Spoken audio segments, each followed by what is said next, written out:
It's WFUV and WFUV HD, New York. Listener supported public media from Fordham, the Jesuit University of New York. Right here on 90.7 FM, WFUV.org, and WFUVSports.org. This is One on One, New York's longest running sports call-in show on 90.7 FM, WFUV.org, and WFUVSports.org.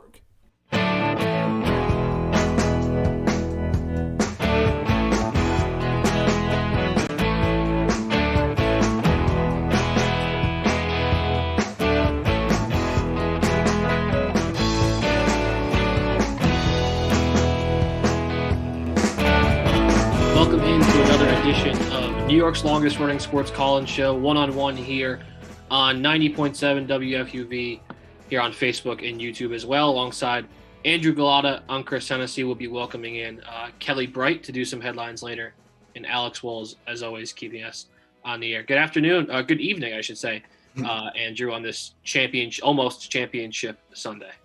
Yeah, it's conference championship football is always the best. You get four of the best quarterbacks here in this matchup. I mean, I feel like it's a football fan's dream, I think. And then everything else is going on, the hot stove, NBA, a lot to talk about.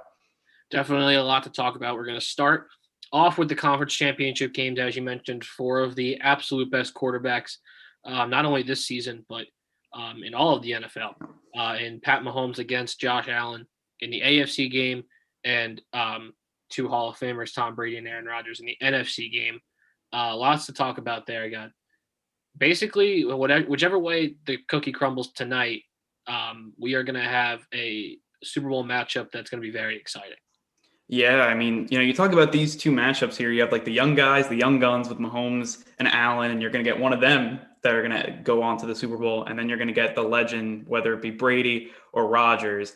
And it should be, will be a great matchup, in the Super Bowl. And these two matchups will be great. And everyone's going to talk about the quarterbacks, but I don't know. I feel like the defenses are going to come up really big in this one, especially if you see an upset in one of these two games. Like the defenses will be the key. And again, I feel like it's going to be two great matchups, probably two close games, as you can all expect here on, Championship Sunday. Yes, and then after that, we'll be welcoming in Kelly Bright. She'll be taking us through some of the headlines from the past week. Then we interviewed Rich Cimini. He's ESPN's New York Jets beat reporter. He was at the Rob Saleh virtually the Rob Saleh press conference. We talked to him about Rob Saleh, about Deshaun Watson, and what the Jets fan can look forward to after a 2-14 debacle this season. Yeah, I mean, the Jets, I think they have a really interesting offseason ahead. I mean, you have to figure out who your quarterback's going to be. I think that's kind of the biggest thing with them. And whether it may be Deshaun Watson, Sam Darnold, someone in the draft. And then once you find your quarterback, you can move on from there and kind of figure out where you're going to go and how you're going to build this team. And, it'll be interesting if they went with Darnold, would they trade out? That's something we talked about with Rich. I mean, I thought the Jets really have a very interesting offseason ahead. They do. And that quarterback position, for me, if you're able to get a Deshaun Watson type, you go get Deshaun Watson. Rich disagrees with me, as you'll hear later about at around the midnight hour. But if you're able to get Deshaun Watson, you go get Deshaun Watson, even if Sam Darnold does show some promise, and even if you're able to get Justin Fields. But it looks like Deshaun Watson's going to get traded from the Texans, who are the only team without a head coach right now. There were 7 openings, 6 of them have been filled. We'll talk about the ones that have been filled. We'll talk about the Texans. Surprise hiring for Philadelphia. None of those 7 guys who got fired were rehired by another team, which is interesting. So we'll talk about all of that. That's going to come up at 12:15. We'll welcome back in Kelly, and we'll talk about what's been a really interesting couple weeks locally in basketball. Ever since the James Harden trade, the Knicks have put together a couple nice games. They lost just on Friday to Sacramento. Now they're 8-9, but they have a top defense in the league. The Nets have 3 of the best players in basketball, but can't figure out how to put it together, which is very interesting. So we'll talk about all of that with Kelly. Yeah, I mean, I think the Nets, I mean, they need time to gel. I mean, when you talk about the Nets, I mean, three of the best players in the league. It's not going to happen overnight. We saw it with all these big threes throughout history and, the recent history. You talk about Miami, it took them a full year to completely gel. And I feel like with the Nets, I mean, they don't have that much time. They kind of sold their future for 2 years to try to win a championship, which, I mean, look, as a fan, if you're a Nets fan, I think you love that. But I mean, it's kind of time is now. And again, time's not on their side, but I think you have to give them some time to gel. I mean, the back-to-back losses against the Cavs isn't great, but again, I feel like right now it's not the end of the world for them. Well, it's certainly not the end of the world, but you're working with what now is the most expensive three players in NBA history. It's more expensive than LeBron, Wade, and Bosh, and Garnett, Paul Pierce, and Ray Allen. It's more expensive than all of those guys. And I guess that's part of the issue you run into when you trade for all of them instead of sign them all together. Like they traded for James Harden, but very interesting what's happened the last couple of days where they lose to the Cavaliers, who were benefactors of the trades, right? They get Jared Allen and Taurean Prince, who put together a couple of good games, especially Jared Allen against Brooklyn. And of course, Colin Sexton was amazing in the double overtime the other night. But very interesting things that are going on with the Brooklyn Nets.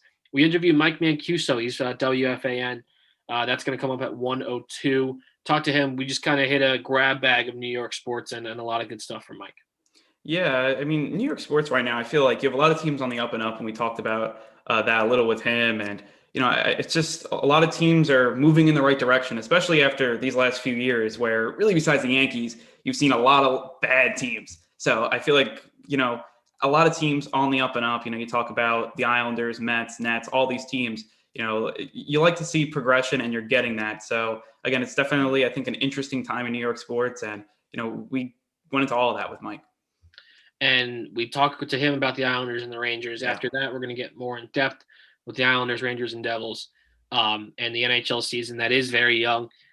Just as we were coming on here, there was a trade. Pierre-Luc Dubois was traded to Winnipeg for Patrick Laine. So nothing local, but a very interesting trade. And superstars like that, that James Harden trade in the NBA, that doesn't happen in the NHL very often. It's two disgruntled players moving teams. So we'll talk about lots of local stuff, really. And the really interesting prospect of this season where the Islanders, Rangers, and Devils are all going to play against each other. Pittsburgh, Philadelphia, Washington, Boston, and Buffalo for the entire season.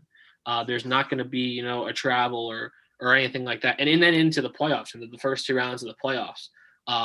If one of those teams does advance that far, it will only be against those teams as well. So it's going to be really interesting how well these teams know each other. Once you get to the second round of the playoffs and they've played, up to 12 times potentially by the end of that, by the beginning of that series, it's going to be a really interesting look into which teams are able to figure other teams out and which are going to get, kind of cracked by the end of the season. Yeah, the NHL this season reminds me of like college sports with like conferences, and you play the same teams a lot. And I feel like you're going to see the best teams, I think, rise from that. The best coach teams rise from that, which I think is good news for the Islanders. And I mean, it is nice, if you're a hockey fan, you get to see the biggest rivalries, which is great. And, it should be very interesting. It's going to be a season like none other, very unique. And again, I think it's something that is definitely interesting to watch for, even if it's for a season, it probably will only be for a season, but it's something, it adds an extra little spice to the season for sure. Yeah, we hope it's obviously only for one season. Then we're going to end with some talk about the Tokyo Olympics, which, as we all know, were supposed to happen this past August. Were postponed from then to July of 2021. And now there's rumors that they've been canceled. Those rumors have been shut down by the Olympic Committee in Japan in total. But there are rumors that potentially could hold true because we don't know where we will be regarding the pandemic worldwide come July. That decision will have an impact on the NBA season. It'll have an impact on the MLB season. And we're going to talk about that and what, even if there is an Olympics, what that basketball tournament would look like, considering the NBA players would basically at that point have played for about 18 straight months with about 2 off between the finals and the beginning of the season. Yeah, I mean, if I was an NBA player, I probably wouldn't play in it. But I know a lot of those players, they have pride to play. They like to play for their country. And I feel like it's a personal decision. I think some players will play, some players won't. Again, I feel like you look at a lot of these guys, they like playing in it just to, obviously pride for your country and all that stuff and win a gold medal. And for the U.S., especially in basketball, it's basically, you're expected to win. So it'll be interesting if you don't get the stars, you get the role players, you get college players. How is that going to affect, the Olympics and, that sport specifically? It will be very interesting. So a lot to get to today. We hope you stick with us here on 90.7, Facebook, YouTube, wherever you are watching us. We'll be taking you all the way through 2 a.m. today. Next segment, we're going to be talking about the conference championship games. And the news that comes out of Kansas City is good for the Chiefs, not good for the Bills, obviously, that Patrick Mahomes is going to play on tomorrow night. It's obviously a huge deal for Kansas City to have their superstar quarterback. Even though Chad Henne, he slung it a little bit on Sunday against Cleveland, but he would not be able to, in my opinion at least, hold his own in an AFC championship game. So that's, bad for the Bills, but good for all of us who are neutral watchers and get to watch Patrick Mahomes against Josh Allen on Sunday. Patrick Mahomes wasn't missing this game. I mean, I feel like the NFL was, to not have Patrick Mahomes, that would be a huge loss, I think, just for that game. And, for Patrick Mahomes, he's not missing a conference championship game. And when you look at the Chiefs, I know they're a great team, and they are. You just saw them win with Chad Henne, who, he's no gunslinger. You could say what you want about him, definitely a vet-type guy, but he came in there and had some success. But, again, Patrick Mahomes takes them to another level. They're just so dangerous. And, I feel like when you look at him and, concussion protocol, he was not going to miss that game unless it was really serious. And, again, good for the NFL. You get your best quarterback in their conference championship. And, again, he gets to show the world why the Chiefs are just so dominant. Absolutely, and you hope he's 100%. We have two fantastic games at 3 and 6 o'clock on Sunday. All right, we're going to take a short break. We're going to talk more about those conference championship games, give you our picks for whatever that's worth, and a lot more coming up in just a couple minutes. Stay with us.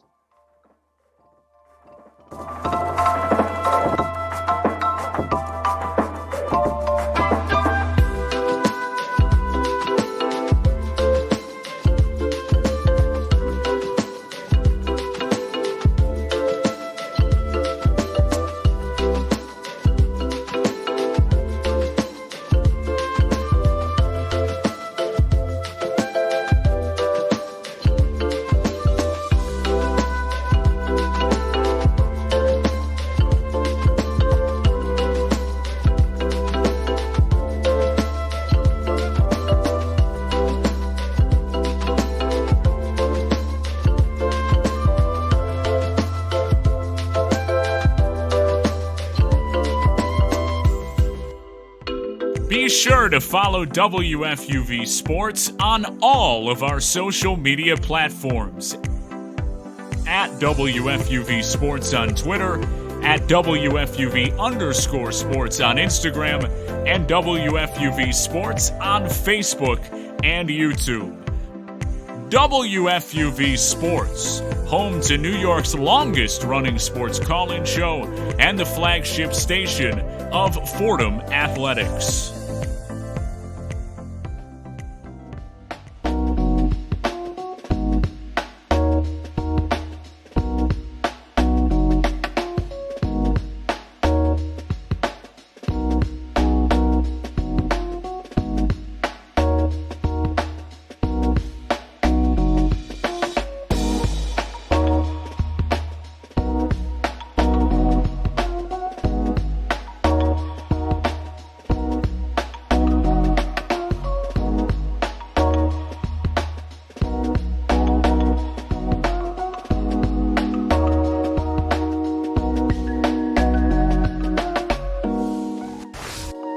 Back to One-on-One, New York's longest-running sports call-in show. I'm Chris Hennessy. Andrew Galata joins me this evening, and we're going to start off by talking about the NFC and AFC championship games. The NFC goes off at 3, AFC goes off at 6. Let's start with the early game. they got to get the old guys to bed early, I guess. Tom Brady and Aaron Rodgers, and what should be a really fun game, man. I mean, Tampa Bay and Green Bay, they played earlier in the season, and Tampa Bay thrashed the Packers. We know that. But this Packers team has looked basically unbeatable for the last 3 months. They don't lose. Their offense is dynamic. Devontae Adams has been putting together, a season that puts him in the top echelon of wide receivers in all of football. And it'll be a very interesting game up in snowy Lambeau for Brady and Rodgers.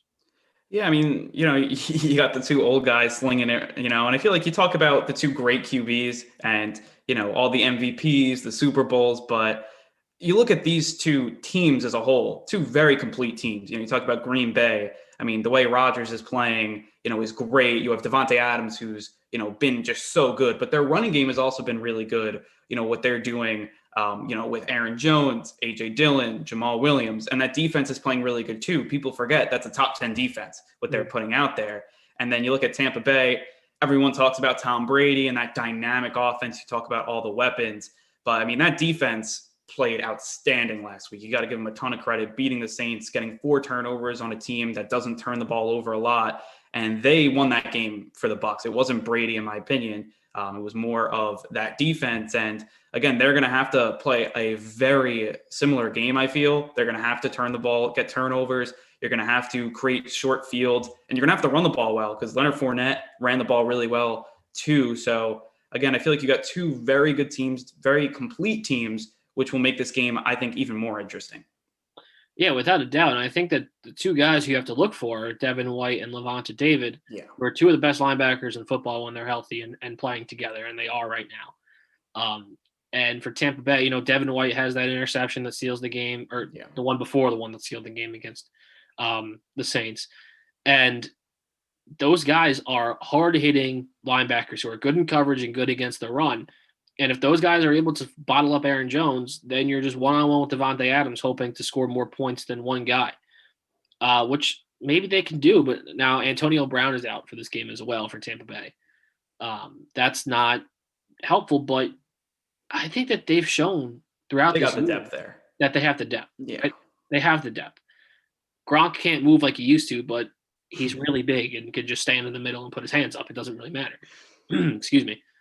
So I think what is going to come down to this is if Green Bay can get to Brady, because it's going to be cold, potentially snow, and it's January in Green Bay, so we'll just say that there's potentially snow. If they can get to Brady and hit him and knock the ball out, I don't see any reason the Packers don't win this game by 10 points because I don't see a way that the Packers are going to turn it over like the Saints did. I think Aaron Rodgers is too good, even if Aaron Jones gets bottled up, to make those kind of mistakes that your boy did last week. Yeah, I mean, for them especially, just 4 turnovers. I mean, you had the Jared Cook fumble as well, which was, I think, the biggest turning point of that game because the Saints were driving already up 7 points. But, yeah, I mean, I feel like Brady's going to have to play, I think, a better game. He's going to have to play a perfect game. I think they can't turn the ball over because if they turn the ball over, you give Rodgers a short field, it's good luck. I mean, he's just that good. And that offense, I mean, you talk about what the linebackers for the Bucs do, and those two guys fit together so well. Levante David, he's one of the best linebackers in the league. And then you add Devin White, who's just so fast, moving around the field. And they're going to take away that short stuff, which obviously for the Saints is a lot what they do.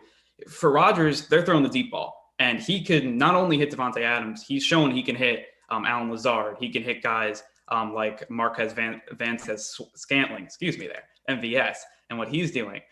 So I feel like right now I can't bet against the Packers and what they're doing. And to me, they've just been completely demolishing teams. There's no other way you can say that. They go and they play a game against the best defense in football, the Rams, and they dismantled them. They dismantled Donald. They dismantled their secondary, which just played so well. And again, I just don't see them losing. What you just said there is exactly my next point. There were stats before last week's game where Rodgers against the best defense in the league was not that great. And that's fine. I mean, he's one of the greatest quarterbacks of all time. But it's also against the number one defense of that year. So it's not that surprising. And then he goes up and puts 36 points up against the Rams. Now, granted, Aaron Donald was hurt. But Jalen Ramsey is a lot better than anybody at Tampa Bay is going to put on Devontae Adams. And he still had a good game. And Aaron Rodgers uses his feet on that sick red zone touchdown to really put it away in the second half. So I do think that the Packers have the inside edge here because I don't see a way somebody walks into Lambeau and beats them, especially a team from Florida. And yeah, okay, fine. Tom Brady played in Boston for how many years, but still, it's a team from Florida. I don't see it. I'm gonna pick the Packers by double digits, but Tampa, I don't know. It's hard for me to just say like, yeah, Brady's gonna lose by 10 points because he doesn't lose by 10 points ever in the playoffs. He just never loses by 10 points. I think another thing that would be really interesting is Brady versus Mahomes again, because if you remember 3 years ago, Mahomes' second year, the year he won the MVP, they played in the AFC Championship game in Kansas City. And it was going to be like, oh, this is the changing of the guard game. Like, it's going to happen now. And the Patriots won that game, beat the Rams, and won the freaking Super Bowl again. Maybe now we'll finally have the changing of the guard game in the Super Bowl. But whatever it is, it's going to be a good game. But I do think the Packers come out of the NFC. Yeah, I mean, the Brady, just because Tom Brady's on the other sideline doesn't mean they're automatically going to win. It does, though. It does. I'm a Jets fan. I know you're a Jets fan, and I know you think that. But that team is really Look at Kelly, the Patriots fan, laughing in the corner. Yes, Belichick's not playing on the other sideline. But Belichick is not on the sideline. It's Bruce Arians, who's not as good as a coach. I think we could all agree with that. And, you talk about the Patrick Mahomes game. Belichick did an amazing job of bottling up Patrick Mahomes for 3 quarters. And that helped Brady a ton to win that game. And, again, I feel like Brady at 43 years old, I mean, he's still great. I think he's still top 10. I think he's right around – I don't think he's top 5, but I think he's right there. And, again, I feel like he can definitely lead a team to a Super Bowl, but it's that whole team. That defense is going to have to play well. And Rodgers, I think they're on another level. I think that team is destined to at least go to the Super Bowl. And, again, I feel like they're a better team than the Saints. Like, the Bucs beat the Saints, and they were able to, get some turnovers and win that game. But getting turnovers on Rodgers it's a different animal. And I feel like, you have to play a perfect game to beat them. I just don't see it. Yeah, they do have to play a perfect game, no doubt. The Packers were last in the Super Bowl, of course, 10 years ago when they won, and they beat Indianapolis. No, they didn't beat Indianapolis. They beat the Steelers. The Steelers, thank you. The AFC Championship game is so out of my head, I couldn't even remember who the Jets lost. Yeah. It's starting to work. They beat the Steelers in 2011 as Aaron Rodgers looks for his second.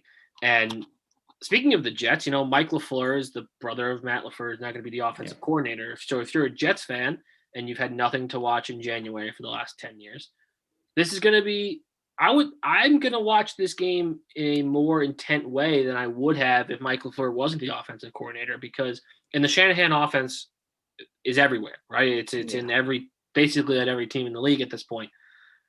But it looks like it's being run the best in Green Bay right now with Matt LaFleur. So I think if you're a Jets fan, that's something that you should be watching. Now, granted, Jets don't have Aaron Rodgers, they don't have Aaron Jones, and they don't have Devontae Adams, and they don't have David Bakhtiari is hurt, but they don't have David Bakhtiari either. They don't have any players that the Packers have. They stink. But let me be hopeful for like 10 seconds. Okay, let's move on to the other side. The late game is Patrick Mahomes against Josh Allen, Kansas City and Buffalo, the 1 and 2 seeds in the AFC. They played earlier in the season in Buffalo, and Kansas City won. That was one of the Tuesday night COVID games. So this is going to be a rematch of that. You have a team in Kansas City who's lost 2 games since a year ago. They haven't been as dominant, but they've found ways to win, which is almost as impressive. They haven't been blowing people out ever since they beat the Jets, but they've been finding ways to win against the Falcons and against the Browns and against all these other teams that they've played and only won by less than 10 points. I do think that Kansas City's going to win, as much as I want Buffalo to win, because I think it would be fun and our friend Nick DeLuca would be very happy. But Kansas City feels like an unstoppable force headed for another AFC title. This Chiefs team, you talk about their dominance, and I know they haven't been blowing out teams, but with Patrick Mahomes starting, the last time they lost was Week 10 of 2019. That's how good they've been. And they won every game since with Patrick Mahomes. That's 24 straight. Oh, no, they lost to the Raiders on Sunday Night Football. Besides the Raiders. I'm sorry. Besides the Raiders. So they lost one game. That's crazy. Like, I mean, in the NFL where parity is like everywhere, to have a team being that good, and that's how good Patrick Mahomes is. And it's not just Patrick Mahomes. I mean, Andy Reid, he's all-time great coach, and I feel like that pairing is just perfect. And you talk about how good that offense is. They're just so electric. And you talk about how they played close games, but it doesn't really feel like they ever lose control of the games. It always feels like they're going to win. And I watched a few of their games down the stretch. I watched the Saints game where the Saints were a 3-point game, but it felt like the Saints lost by 10. I mean, that's just how it felt, just because, it feels like how all these games ends. Like, it feels like they're up by 2 scores. The other team scores like 7 or 3 to make it a 1-possession game. And then they get the first down to clinch the win. That's just how dominant they are. And, they kind of did something like that last week as well. Like, I mean, I know it was with Chad Henne, but similar scenario. And they have all the pieces. They have all the weapons. And the Bills on defense, I think they have a very tough assignment for this game, especially with just the pieces they have. And the way Kansas City spreads you out, they beat you over the middle of the field. They can beat you down the sideline with Tyreek Hill. I mean, this offense is just so good. And as good as Buffalo's offense is, very good offense. Josh Allen's played well, and I think they've struggled a bit in the playoffs, but I still think that they'll put up their points. But if you get into a shootout with Patrick Mahomes, I'm sorry, I'm taking Patrick Mahomes 10 out of 10. Absolutely. And you mentioned it. We both mentioned it. Since they beat the Jets 35-9, they've won by 2 points, 4 points, 3, 6, 6, 3, 3. Then they lost to the Chargers the week that Mahomes took off. And then they won by 5 last week against Cleveland. So it hasn't been dominant. But now let's flip it around. Let's look at what the Bills have done in the playoffs. And what, last year they had a great defense, right? And that kind of pushed them forward. And they had Josh Allen, who just didn't make mistakes, and that got them to the playoffs. This year was kind of the opposite, right? Where you had a really, really good offense, an MVP caliber player for the first half of the season, and a just okay defense that led up a lot of points to some teams, right? They led up 28 to the Dolphins early in the season, led 23 to the Raiders. Granted, the last time they played, they only led up 26 to the Chiefs. That was at home. They led up 34 to Seattle. They led up the Hail Murray. Mm-hmm. But in the playoffs, the 2 games, they put up 27 points against the Colts when they were not good on third down and not good in the red zone. And they only put up 17 points against Lamar when, again, they were not good on third down and not good in the red zone. So is that going to be something that really that stops them from being the Chiefs, is that they haven't been able to put up points recently. Granted, they put up 56 points against the Dolphins in week 17, so it's a small sample size. But I think the Chiefs' defense is good. Are they? I don't know that they're as good as the other defense, but they're a good defense still. They won the Super Bowl. So, and then of course they're in Arrowhead. So yeah. I think when you look at the Bills, they have to put up more. They have to click on offense again. They have to get back to where they were at the beginning of the season, where they were putting up crazy points, where Josh Allen was an MVP candidate, where they just haven't had that the last 2 weeks. Yeah, I mean, the Bills, I think the interesting thing is they haven't ran the ball well. I think that's something last week they didn't even try to run the ball, it seems. And, they only had 16 rushing attempts and they won by 2 touchdowns, which is something that, you have to run the ball more, especially against the Chiefs, where you have to keep Patrick Mahomes on the sideline. You have to have long drives, and that's how you beat them. You got to hold them to under 30, because if you get them over 30, it's tough to win against them, and you get into shootouts. Like, you can't do that. Again, I feel like they're definitely going to have to run the ball well, and that's something that they haven't done in a while. They have the pieces, but they just haven't done it. And again, I feel like that's something that they're going to need, I feel, and I don't know if they're going to have it. It's supposed to be 42 degrees on Sunday with a little bit of rain in Kansas City, so that'll certainly be interesting to take in. So my picks are the Packers and the Chiefs. I would like to see, any way that this ends up is going to be amazing, as we said earlier. So my picks are the Packers and the Chiefs. I'm going chalk, but I would not be surprised if it was Tampa Bay or Buffalo, or Tampa Bay and Buffalo, and I would not be upset either. Yeah, I'll take the 2 favorites. I think they're going to win. And again, I feel like also it's going to be important to look at the 2 teams with the bye, the Packers, and then also the Chiefs. That's going to come into play, especially you look at the Bucs. They've played 2 straight games, and also 2 hard-fought games. You look at they played a very tough game with the Saints. I know it was a 10-point game, but that was back and forth. That was 2 division rivals, very chippy game. They were going at it. And then that Washington game was close. It was probably too close for comfort for the Bucs. And that was a hard-fought game too. And then Buffalo, they played 2 very physical games. They almost lost to Phillip Rivers and the Colts. Happy retirement, Phillip Rivers. And then also last week against the Ravens. Again, when you play the Ravens, you got to come for a fist fight and ready to go. And they were. And that defense played really well. But when does that war of attrition set in? And I feel like when you look at how close these 4 teams are, that probably will make a difference. So I'll take the 2 favorites at home. And man, if that ends up being the case, Mahomes, Rodgers, how good those offenses are playing, that would be a hell of a game. Absolutely. And I think what you mentioned there is interesting with the teams having a bye, because I wonder how it affects Mahomes, because he hasn't had a regular week since week 16, right? He took, I don't know how the practices worked between week 16 and week 17, but he did not play week 17. Then they had the bye week. And then going up to the divisional round against Cleveland, he had a regular week. And then he has the concussion, and he's in and out of practice this week and finally gets cleared on Friday. So you wonder how that affects him, right? Only having 1 regular week since week 16, coming out of the concussion protocol. Is he totally healthy? You never know with the concussion. You hope that he is, obviously, but you never really know. So that's certainly going to be something to watch for, is how Mahomes is affected by what's happened the last couple of weeks, where it's been anything but normal for his practice routine and his games. Will be very, very interesting. So let's talk about what the Buccaneers and Tom Brady. So you're telling me that just because Tom Brady isn't on the other sideline, that's not an automatic victory. And I disagree with you, because yes, I picked the Packers, right?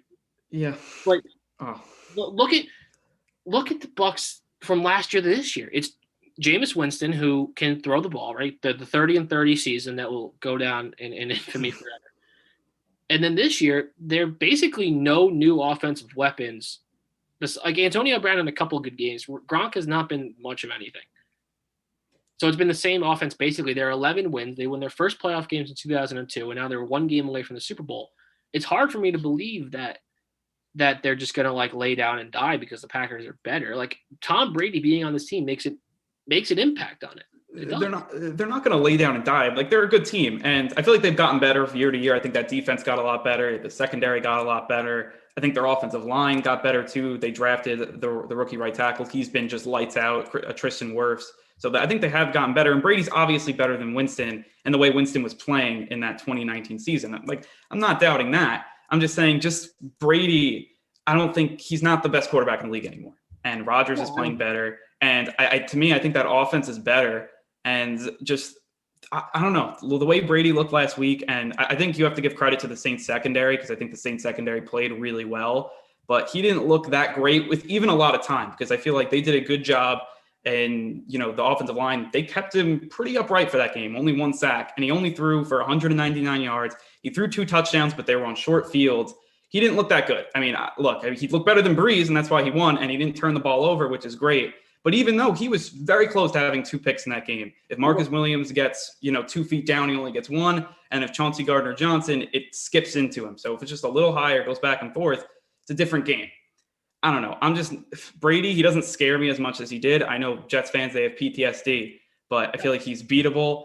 And I feel like the Packers, they're the best team. They're the best team. And also, Bruce Arians is not Bill Belichick. I don't know. What do you want to say? I know people give a lot of credit to Bruce Arians, but he's not even close to the coach that Bill Belichick is. And I think that also makes a big difference. I think everything you said is true, but number 12 is always going to scare me as long as he's in the NFL. Aaron Rodgers did win the MVP. We should mention that this past week. It was officially announced that, it was pretty much a foregone conclusion that Patrick Mahomes, I keep saying Patrick Mahomes, Aaron Rodgers of the Green Bay Packers wins the MVP. All right, we're going to take another short break here. Come back. We're going to be back in 2 minutes. We're going to talk to Kelly Bright about death of a baseball legend and a couple of other big stories in sports. Stick with us.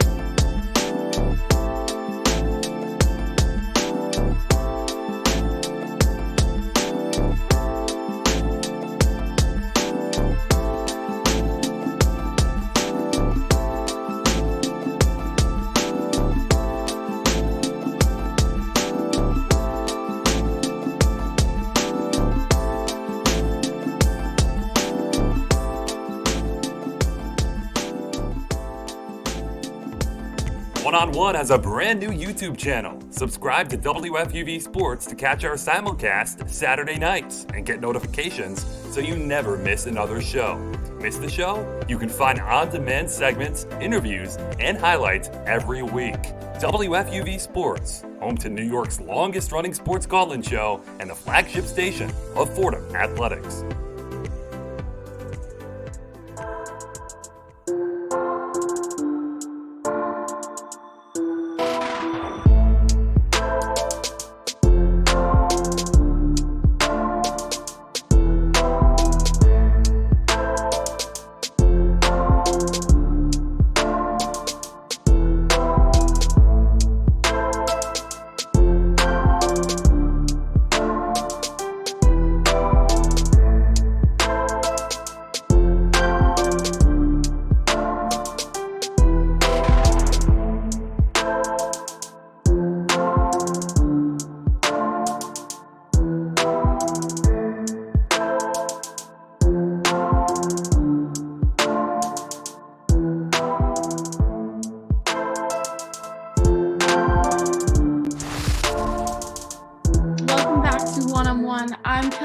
And before I get into my more serious headlines, I want to first start out by thanking Chris Hennessy for standing up for Tom Brady in that last discussion. Andrew, I always appreciate your takes, but I'm going to have to agree with Chris on this. I think Brady in the postseason is something different. And I mean, look at what was Bill Belichick's record this year without Brady versus what he's doing without Bill Belichick. But anyways, unfortunately, starting off today's headline segment with some pretty upsetting news. Hank Aaron, an American hero and icon who held the Major League home run record with 755 home runs for more than 30 years, has passed away at the age of 86. And now, while his baseball achievements were enough on their own to warrant this legendary status, Aaron's off-the-field achievements were, to me, even more impressive in his fight for civil rights and equality, in not only the sport of baseball, but also, in America, across the country. He's unfortunately the 10th Baseball Hall of Famer to die since last April, and the 3rd this year alone. So as if we haven't had enough bad news in the past, 12, 14 months, this is just another one of those tragic events. I'll start with you, Chris, if you want to talk just a little bit about the impact that Hank Aaron has had, not only in baseball, but also just, in the fight for civil rights.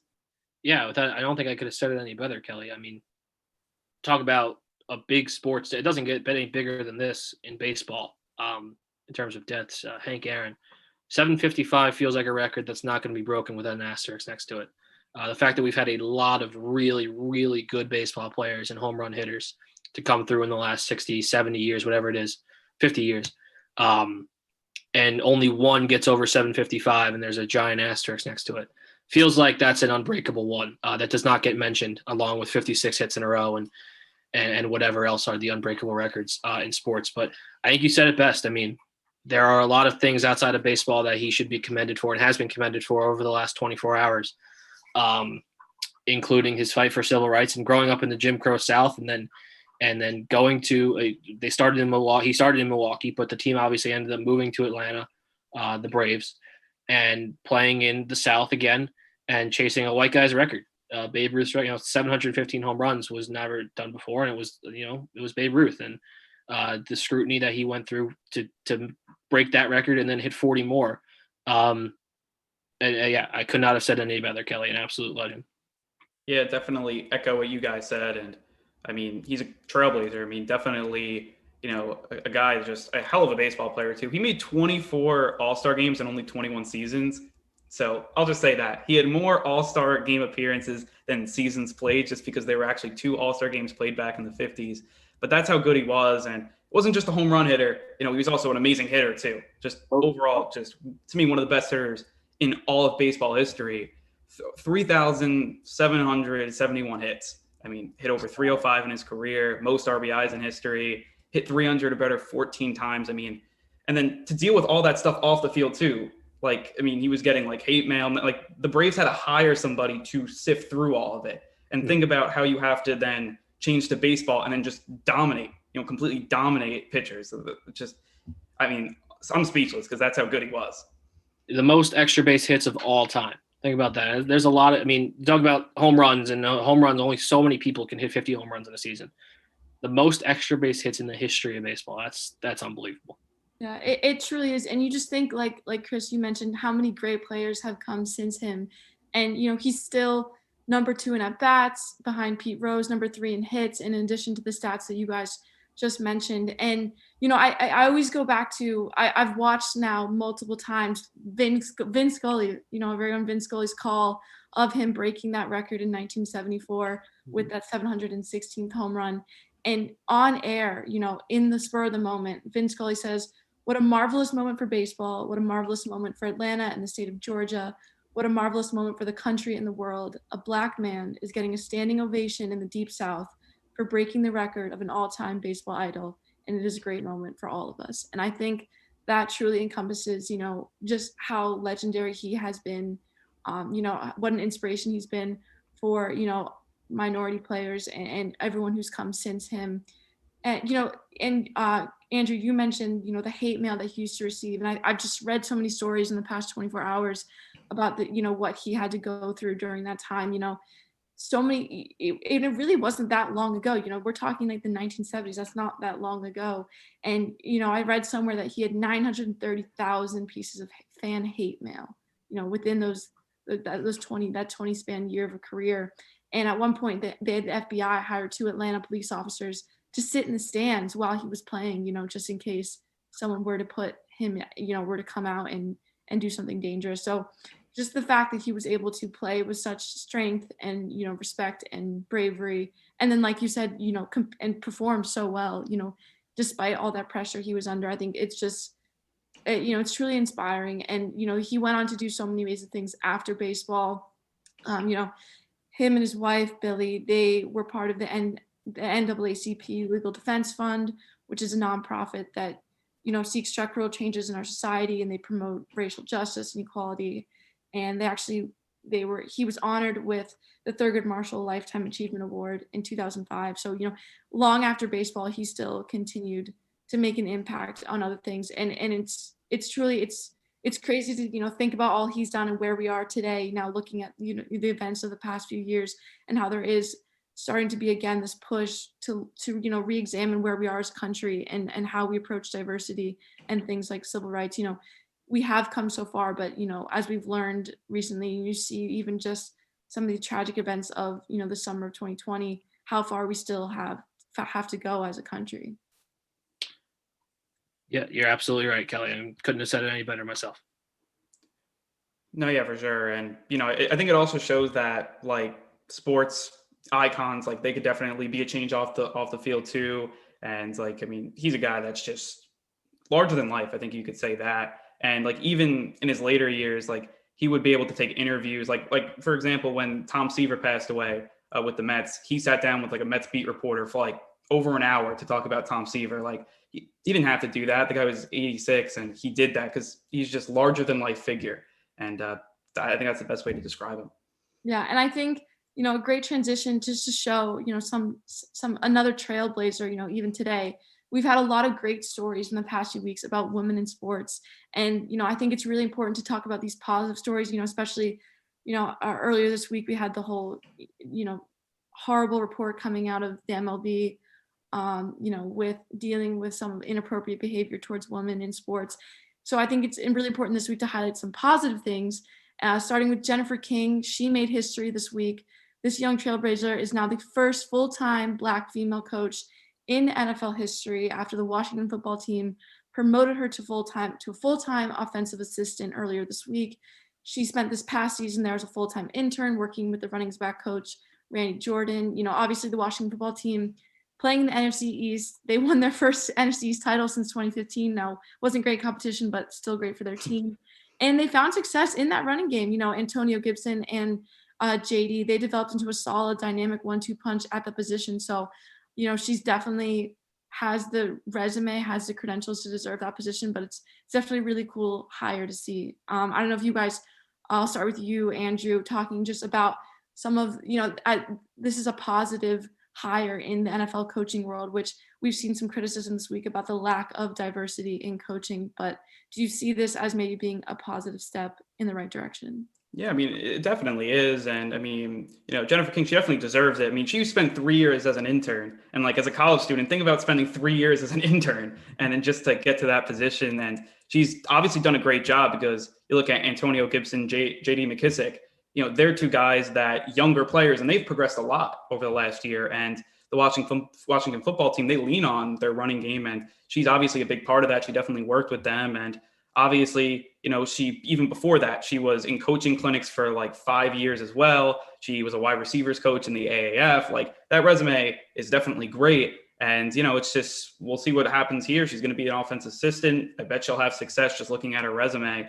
And, you never know after that. And I feel like you look at coaches and all of sports, I feel like, you look at even guys like, I think it was Sean McDermott, who worked in like business before. So it's not like you need like this big football background or baseball with analytics. And that opens up more diversity and more people that can get into the sport, even if you didn't play it.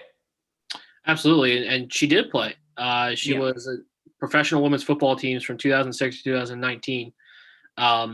And I think what is really impressive about her, everything, but what specifically is that she's coached a lot of different levels and basketball too. She was an intern with Ron Rivera in Carolina.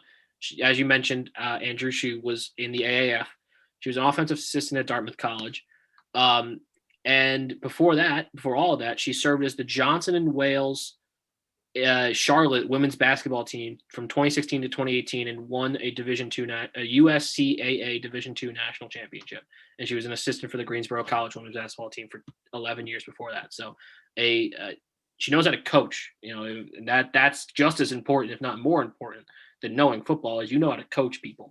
And that's proven that she knows how to do that. And it's remarkable. 3 years as an intern, and now she's a full-time offensive assistant. And I would imagine that it's only going to go up from there.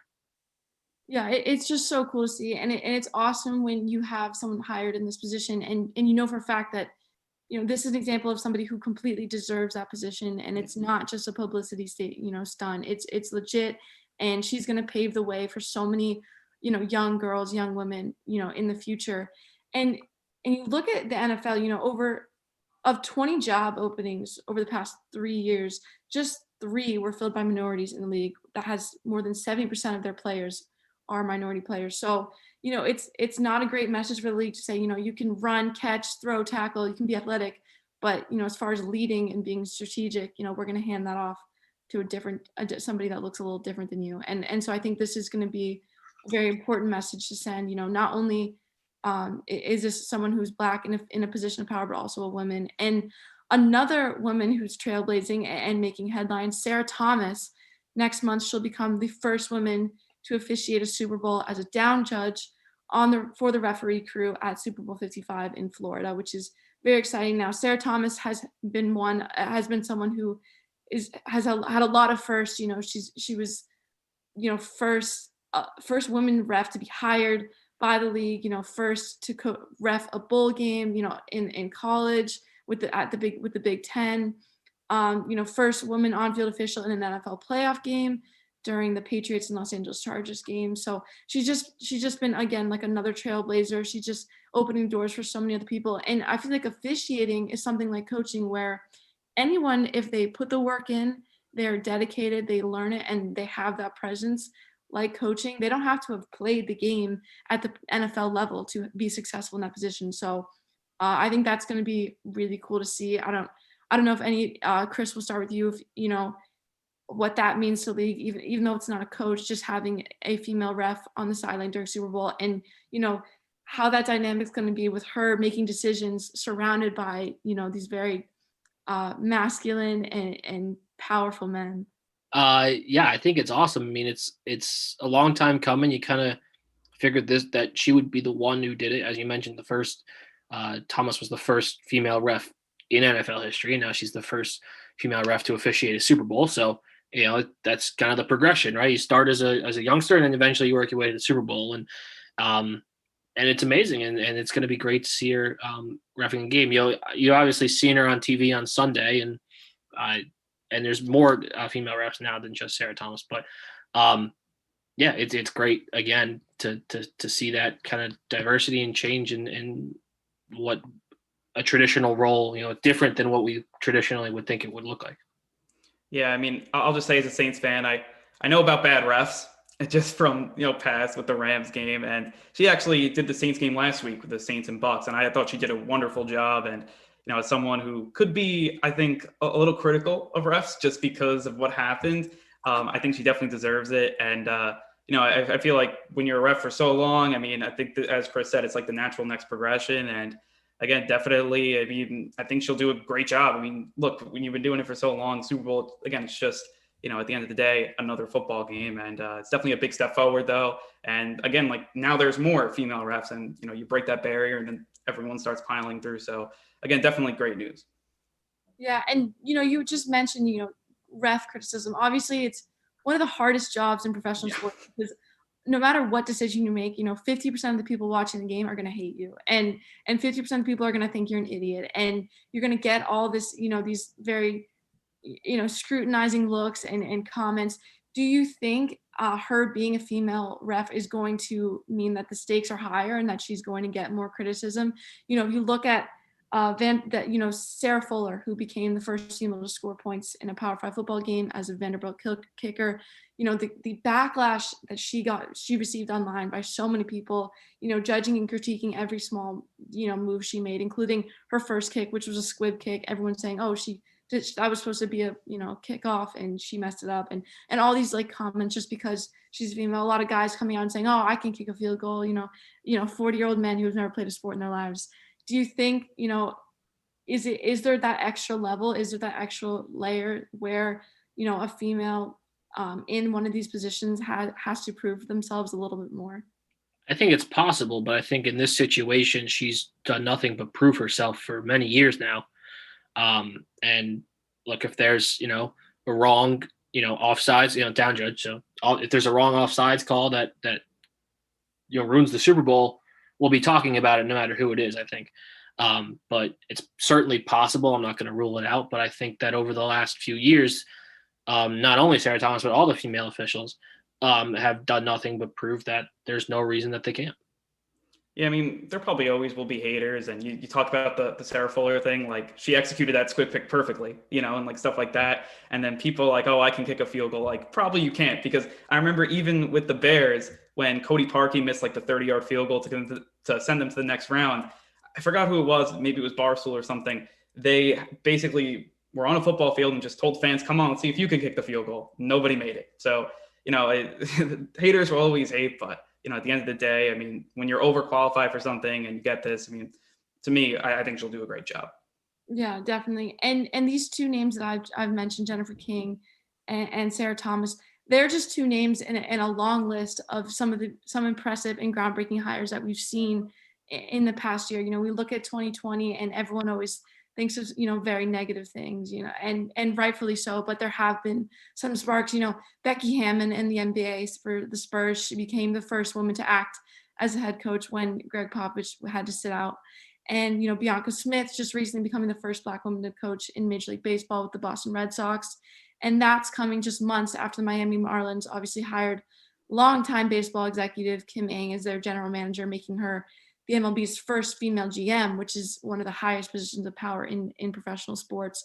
So I just think there's been so many important career decisions and choices of who these leagues are hiring to represent them at the highest levels. And I think it's really going to truly open doors for people who may not have seen these jobs and seen them as being possible.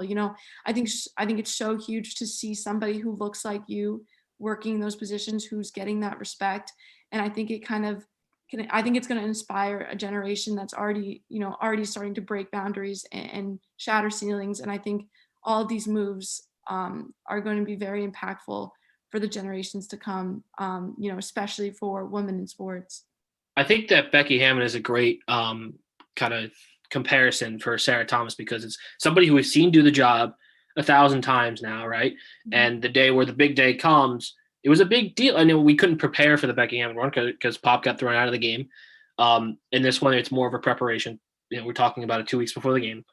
But we've seen them do that job a million times, and now they're just going to do it on a bigger stage. And it's something to talk about, and it's something to be, proud of it as a society. But at the end of the day, we know that they're going to do a fantastic job because we've seen them every single day, and there's no reason to think otherwise. Yeah, I mean, and I think as you see women, go higher in sports, hopefully you'll see less of that Jared Porter, discussing stuff, because then they'll be in positions of power and you'll be able to everything, you'll weed out those people that, and I think that's what's happening, and that's great. And hopefully we see it continue. Yeah, definitely. I completely agree. Hopefully this just continues to, again, like I've said, inspire continual change. Hopefully we start to see more diversity in coaching decisions, even not even just women, but minorities. Hopefully, like you look in the NFL right now, Eric Bieniemy, he still hasn't been hired, which is causing a lot of questions. And the NFL did put in that Rooney Rule, and you kind of adjusted that, trying to improve their diversity, but you still haven't seen any legitimate and solid change. So hopefully that's the next step in increasing diversity in some of these leagues. But I think it's still just important to remember some of these names and to highlight some of the more positive aspects of women in sports. As important as it is to share those stories, like the Jared Porter story that came out, I think it's equally, if not more important, to share the stories of the positive things and see these examples of strong and independent women being successful in a pretty male-dominated industry. Without a doubt. Thank you, Kelly, for joining us as always. Kelly will be back next hour. We'll talk some NBA. But for now, we're going to take a break, and then we're going to talk to ESPN's New York Jets beat reporter Rich Cimini about everything that's gone on with the Jets this offseason and what to look forward to for the next few months. Stick with us.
It's WFUV and WFUV HD, New York. Listener supported public media from Fordham, the Jesuit University of New York. Right here on 90.7 FM, WFUV.org, and WFUVSports.org. This is One on One, New York's longest running sports call-in show on 90.7 FM, WFUV.org, and WFUVSports.org. One-on-One, New York's longest running sports call-in show here on WFUV. I'm Chris Hennessy, Andrew Galata. We're joined by ESPN's Rich Cimini, New York Jets beat reporter. Rich, thank you for joining us. It is not Saturday, it's Thursday right now. We're about 3 hours out from the Robert Saleh press conference beginning in East Rutherford. So, Rich, will start with the obvious and easy one. What are your first thoughts on the head coaching hire, his ability to coach the Jets and get this ship turned around? Well, for a change, I think the Jets actually got something right. I was on board with this Saleh hire from the beginning. Like when the process started, I just thought he was the most qualified candidate based on their resumes and from what I've been told from my league sources. And then the more investigating and researching I did, I think it just reinforced that. Now, you don't know if the team's going to get him because there was a lot of competition for his services. 5 other teams were interested in him. They interviewed him. But you just don't know. And actually, quite frankly, you don't expect the Jets to win something like that. But they did, to their credit. And I think it's a good hire at the right time. He's got a personality that I think the players will embrace. It's as far away, personality-wise, from Adam Gase as you can get. So I think that's good. And, it's a good hire. But I've said that in the past, and it's all gone to pieces. So we'll see how it goes. Just a follow-up on that quickly. So you mentioned 5 other teams are in the running for him. He is probably the most sought-after guy this offseason. What about the Jets draws the big candidate to them for the first time in a long time? Yeah, I can tell you that very succinctly. It was the second pick in the draft. I mean, that was the the drawing card there. And he was also very interested in the Jaguars for the obvious reason they have the first pick in the draft. And he also worked in Jacksonville for 3 years, and he has a good relationship with the ownership there. And from talking to people who know Robert, they said it was really only 2 teams for him. It was either the Jets or the Jaguars. And the Jaguars told him when they interviewed him, they said, look, we'll be honest with you. We really want Urban Meyer. If we don't get Urban, he'll be our guy. And then he interviewed with a bunch of other teams. And I think he really clicked with Joe Douglas, from what I understand. They both came away feeling really good about it. And so at that point, it was really a no-brainer for both sides. Yeah, I mean, I feel like whenever, NFL teams are rebuilding, their franchise, that we start with GM, coach, quarterback. And right now the Jets, they got their GM, they got their coach to try to turn the culture around. Now it's looking at the quarterback.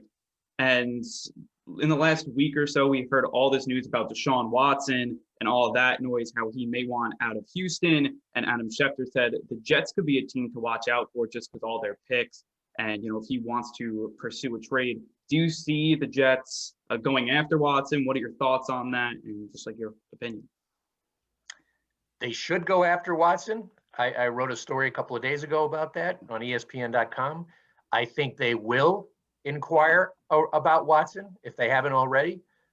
I think probably 3/4 of the teams in the league will inquire about Watson. I mean, how could you not? I could probably name 5 teams that wouldn't, and I think 4 of them are playing on Sunday. And other than that, there aren't too many others. So yes, I think there will be some degree of interest. Do I think the Jets will? I'm a little skeptical that Joe Douglas will get into a serious bidding war. I don't think he wants to part with that second pick in the draft. GMs love these draft picks, and to give up 2 or 3 first rounders, I don't know, maybe he will, but the ultimate decision here is ultimately belongs to Deshaun Watson. He has a no trade clause. He can pick his destination. I would be very surprised if he picked the Jets. There are going to be better options. Jets are starting over.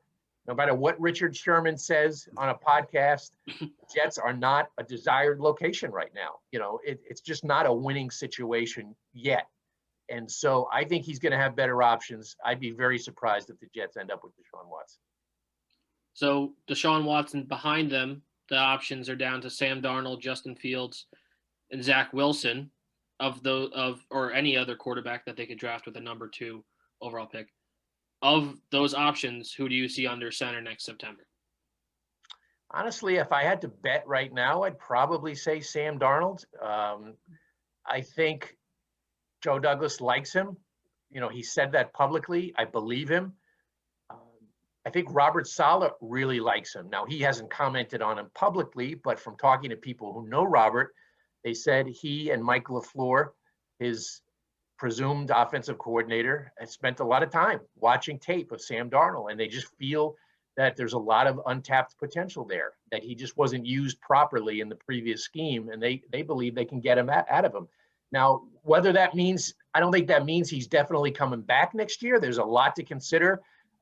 There's the players you just mentioned, in the draft to consider. There's some good quarterbacks in the draft. There's the salary cap situation to consider. There's the possible, what would Darnold bring back in a trade? They have to consider that. There's a lot to consider. Personally, I don't know if I'd bring back Darnold. It's very rare for a quarterback who's been mediocre at best over the first 3 years of his career to take a quantum leap. I think maybe the only example you see a Drew Brees, who was really, really underwhelming with the Chargers, and then for his first couple of years, and then of course he blossomed into a Hall of Famer. Other than that, there really aren't any great examples of that. So the Jets would be going against the grain there a little bit, but I just have a feeling they might stick with him. No, yeah, and I feel like when looking at this Jets team, they were 2-14, but they have a ton of not only cap flexibility, they have number 2 pick. Besides quarterback, what do you feel like the biggest position of need is? And would you go through the salary cap and free agency to try to get that, star marquee player, or do you use the number 2 pick to try to get that first best position of need? I think it would be easier to answer that question by naming the positions that they don't need anybody, because they have a left tackle in Mekhi Becton. They have a 3-technique defensive tackle in Quinnen Williams. I think they have a pretty good nose tackle in Foley Fatukasi. CJ Mosley's back at middle linebacker because they just owe him so much guaranteed money. Other than that, there's no one that Denzel Mims will be a starter next year. I still don't know what kind of player he's going to be ultimately, but he'll be back as a starter. But other than that, can you guys, that's about it. You got a lot of positions to fill, and they have a lot of free agent money, which they rolled over. I think it was about $27 million from last year. So they're going to have a ton of money. Will they spend it? I don't know. Joe Douglas is not a fan of free agency. You saw that last year. How much money will the Johnsons be willing to spend? They lost a lot of money in the pandemic, like every other team. So cash could be an issue. Those are big questions. And of course, they have a lot of draft picks. So that's why I think Joe Douglas is really going to value those draft picks. I just a quick follow up on that. Do you think, because you said Douglas likes to go through the draft, and if they wouldn't go pick a quarterback, would they try to trade out of the number 2 pick to get even more capital, especially if a team likes a Justin Fields or a Zach Wilson, and they're willing to trade a lot to go into that number 2 pick? Absolutely. I think that is very much on his mind. It's on the table. I think the Jets would love to do something like that. I've even mentioned the Falcons, who have the 4th pick. I think they're going to be looking for a quarterback with a new coach, and they could move up to 2, and the Jets could get easily 2 first, not a 2 draft, like a second, a 2 and a 3, maybe 2 2s, something along those lines to drop a couple of spots. And they'd probably still get the same kind of player at 4 as they would at 2. If they stay at 2, Penei Sewell, the tackle from Oregon, would be very intriguing, or one of those wide receivers. But if you drop to 4, pick up a couple of really good draft picks, you could get a Devontae Smith or a Jamar Chase at 4, or maybe even a Penei Sewell. You never know. So very, very tempting for the Jets to do that. That's interesting. I find it a tough sell as a Jets fan personally, a tough sell to trade those picks for anything besides Deshaun Watson with how terrible this team is, to pick up 2 second-round picks just to pick Penei Sewell 2 picks later. It doesn't. I don't know. I would really like them to go out and get Deshaun Watson, but we'll see what happens there. We'll see. I think it's going to be a long-running soap opera. It might go all the way up until the draft before we have some resolution there. I'm sure Houston's going to try to convince him to stand down. I don't know if that's going to be possible. He controls a lot of this, but really Houston has a ton of leverage here because they have him under contract until 2025. So they could just say, sorry, you're going to play for us. It's really kind of similar to the Jamal Adams situation that was brewing a year ago. And I thought Joe Douglas misplayed that badly. He called Jamal's bluff. He could have traded him before the draft, but he said, we're going to try to work this out. And he called Jamal's bluff, and Jamal, he outfoxed him. And the Jets did get 2 first-rounders out of it, but I thought Joe Douglas misplayed that. Yeah. What can back to the coaching hire for a second, what can the Jet fan be excited about with Mike LaFleur coming in to call plays this upcoming season? Yeah, honestly, guys, I don't know. Mike LaFleur's never been a play caller before, on any level. So, he's been with a really good system. He's been with Kyle Shanahan, who I think is an outstanding play caller. I think at this point, people are getting overly excited because of his last name. We all know he's the younger brother of Matt LaFleur, the Packers coach. So if his last name was Jones, would people be as excited as they are right now? He's a 34-year-old guy who's coming up through the ranks, and, he shows a lot of promise, but he's never done this before. So to me, the jury's still out. I know he'll be running a system that is proven in the NFL. The Jets in the same system in Sam Darnold's 2018 season, his rookie year. Same exact system under Jeremy Bates.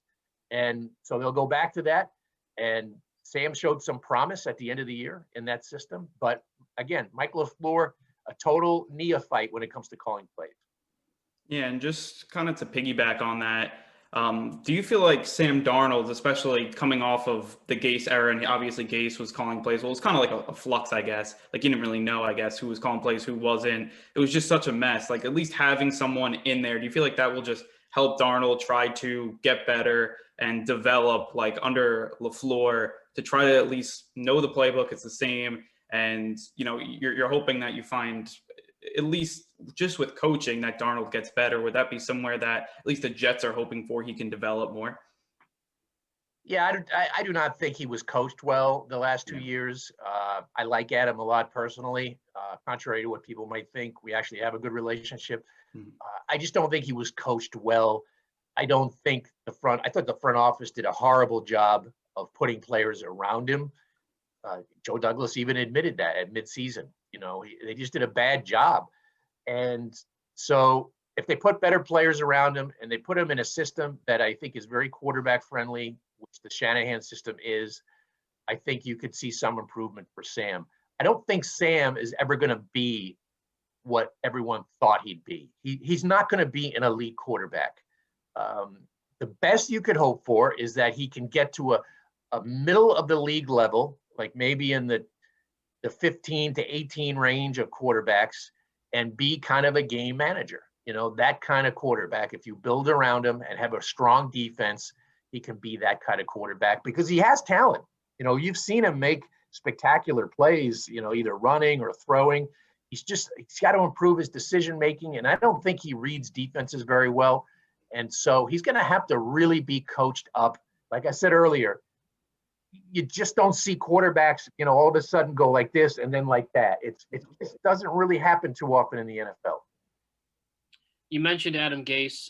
Although he is no longer employed by the Jets, it's still interesting to see where he ends up. There's been some very reliable rumors that have him connected to the Seahawks offensive coordinator position. I saw maybe something a little less reliable has been connected to the Eagles head coaching position.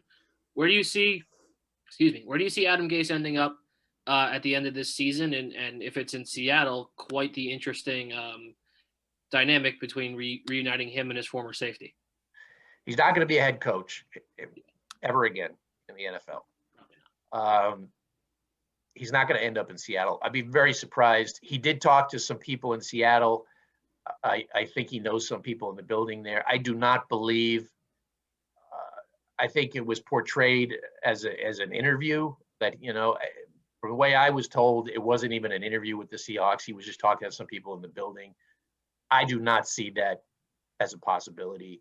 From what I've been told, who people who know Gase really well, I think he's just going to sit out the year. He's still under contract for 2 more years. The Jets are paying him probably about $5 million a year for the next 2. So I think he's probably going to sit out, if I had to guess. And just, one more thing for me. I read something yesterday. I thought it was really interesting that the Johnsons said they were considering changing the organizational structure. I know under Adam Gase, it was like Gase would report to the owners and so would the GM, which, in an NFL franchise is definitely unorthodox. What do you feel like the odds of that changing and more of the owner, GM, head coaching kind of structure there? Yeah, it's not so unorthodox. I think you're seeing more and more teams do that kind of structure. I don't particularly care for it, only because when you do it that way, when you have the coach and GM both report to the owner, you have to have a good owner, who knows the NFL. And the Jets don't have an owner who knows the NFL. Christopher Johnson is a relative neophyte at it. He's just only done it for 3 years. So, Woody Johnson's coming back. I still don't think he's equipped to do that. If you're talking about the Rooney family or Robert Kraft, or if the Maras want to do something like that, I think that would be more acceptable. I just think the Jets should have a reporting structure where the GM is in charge and the coach reports to him. I don't know. Hopefully we get some clarity on that at the press conference. My hunch is they'll keep it the same based on what I've been hearing. So I think people put too much into that. I think ultimately, if you have the right people, it'll work no matter what. The Jets' problem is they never hire the right people. So let's see if they have the right people this time. So we'll get you out of here on this one. It's been a very long 10 years since the Jets were on this weekend, but who do you like this weekend and why? And give us your little preview of the last 3 games of this season. Yeah, I'm going with the home teams. Kansas City, I think Mahomes will be fine with his concussion. I think Buffalo, I'd love to see Buffalo do it. I used to cover a lot of Bills games back in the day when I was working at Newsday, and the Bills were making the playoffs in the Super Bowl every year. They used to send me up to Buffalo to cover the playoffs. So I ended up covering all 4 of those Super Bowls and probably almost every one of their playoff games. So I feel kind of an attachment to that city. So I'm hoping the Bills can do it. I just think they're too one-dimensional on offense to be that kind of team. I don't know if when you play Kansas City, you have to slow the game down. You have to keep Mahomes off the field. And I just don't know if the Bills are equipped to do that. So I'm going to take Kansas City, and I like Green Bay. I think the elements, Brady, he played his whole career in cold weather. But when you get older and you spent a lot of time in 70-degree weather in Florida, and you have to go back into the cold, it's a little tougher for older players. They don't want to get hit. And so that entire Tampa Bay team, not used to the elements up there, I think this is just Rodgers' year. I could easily see them winning the Super Bowl. I think what he's done is tremendous. He'll win the MVP this year. So I'm taking the 2 home teams. Thanks a lot, Rich. Rich Cimini, ESPN.com's New York Jets beat reporter. We'll be back with one-on-one after this short break.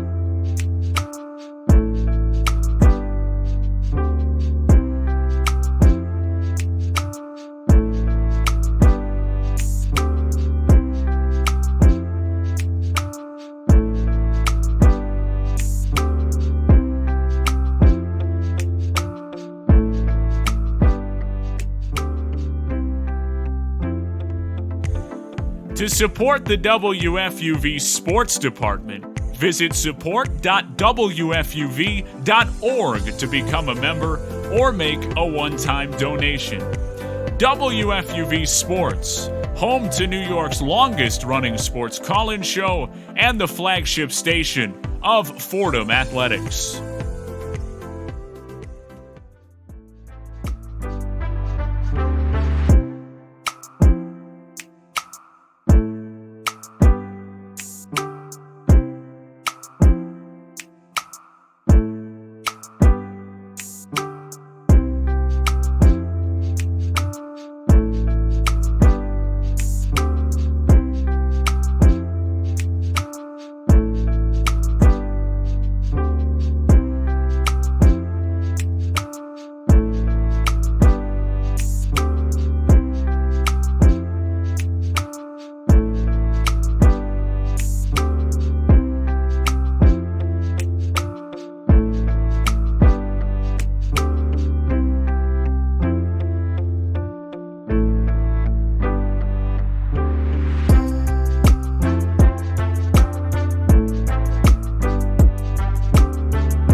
WFUV one-on-one New York's longest running sports call-in show. Andrew Galata with me. I'm Chris Hennessy. Thank you to Rich Cimini for joining us in that last segment. Obviously, we recorded that just before the Rob Saleh press conference. There's a couple things that were confirmed during that we didn't really know about at that time. One of them being a question you asked, Andrew, about the organizational structure of the Jets.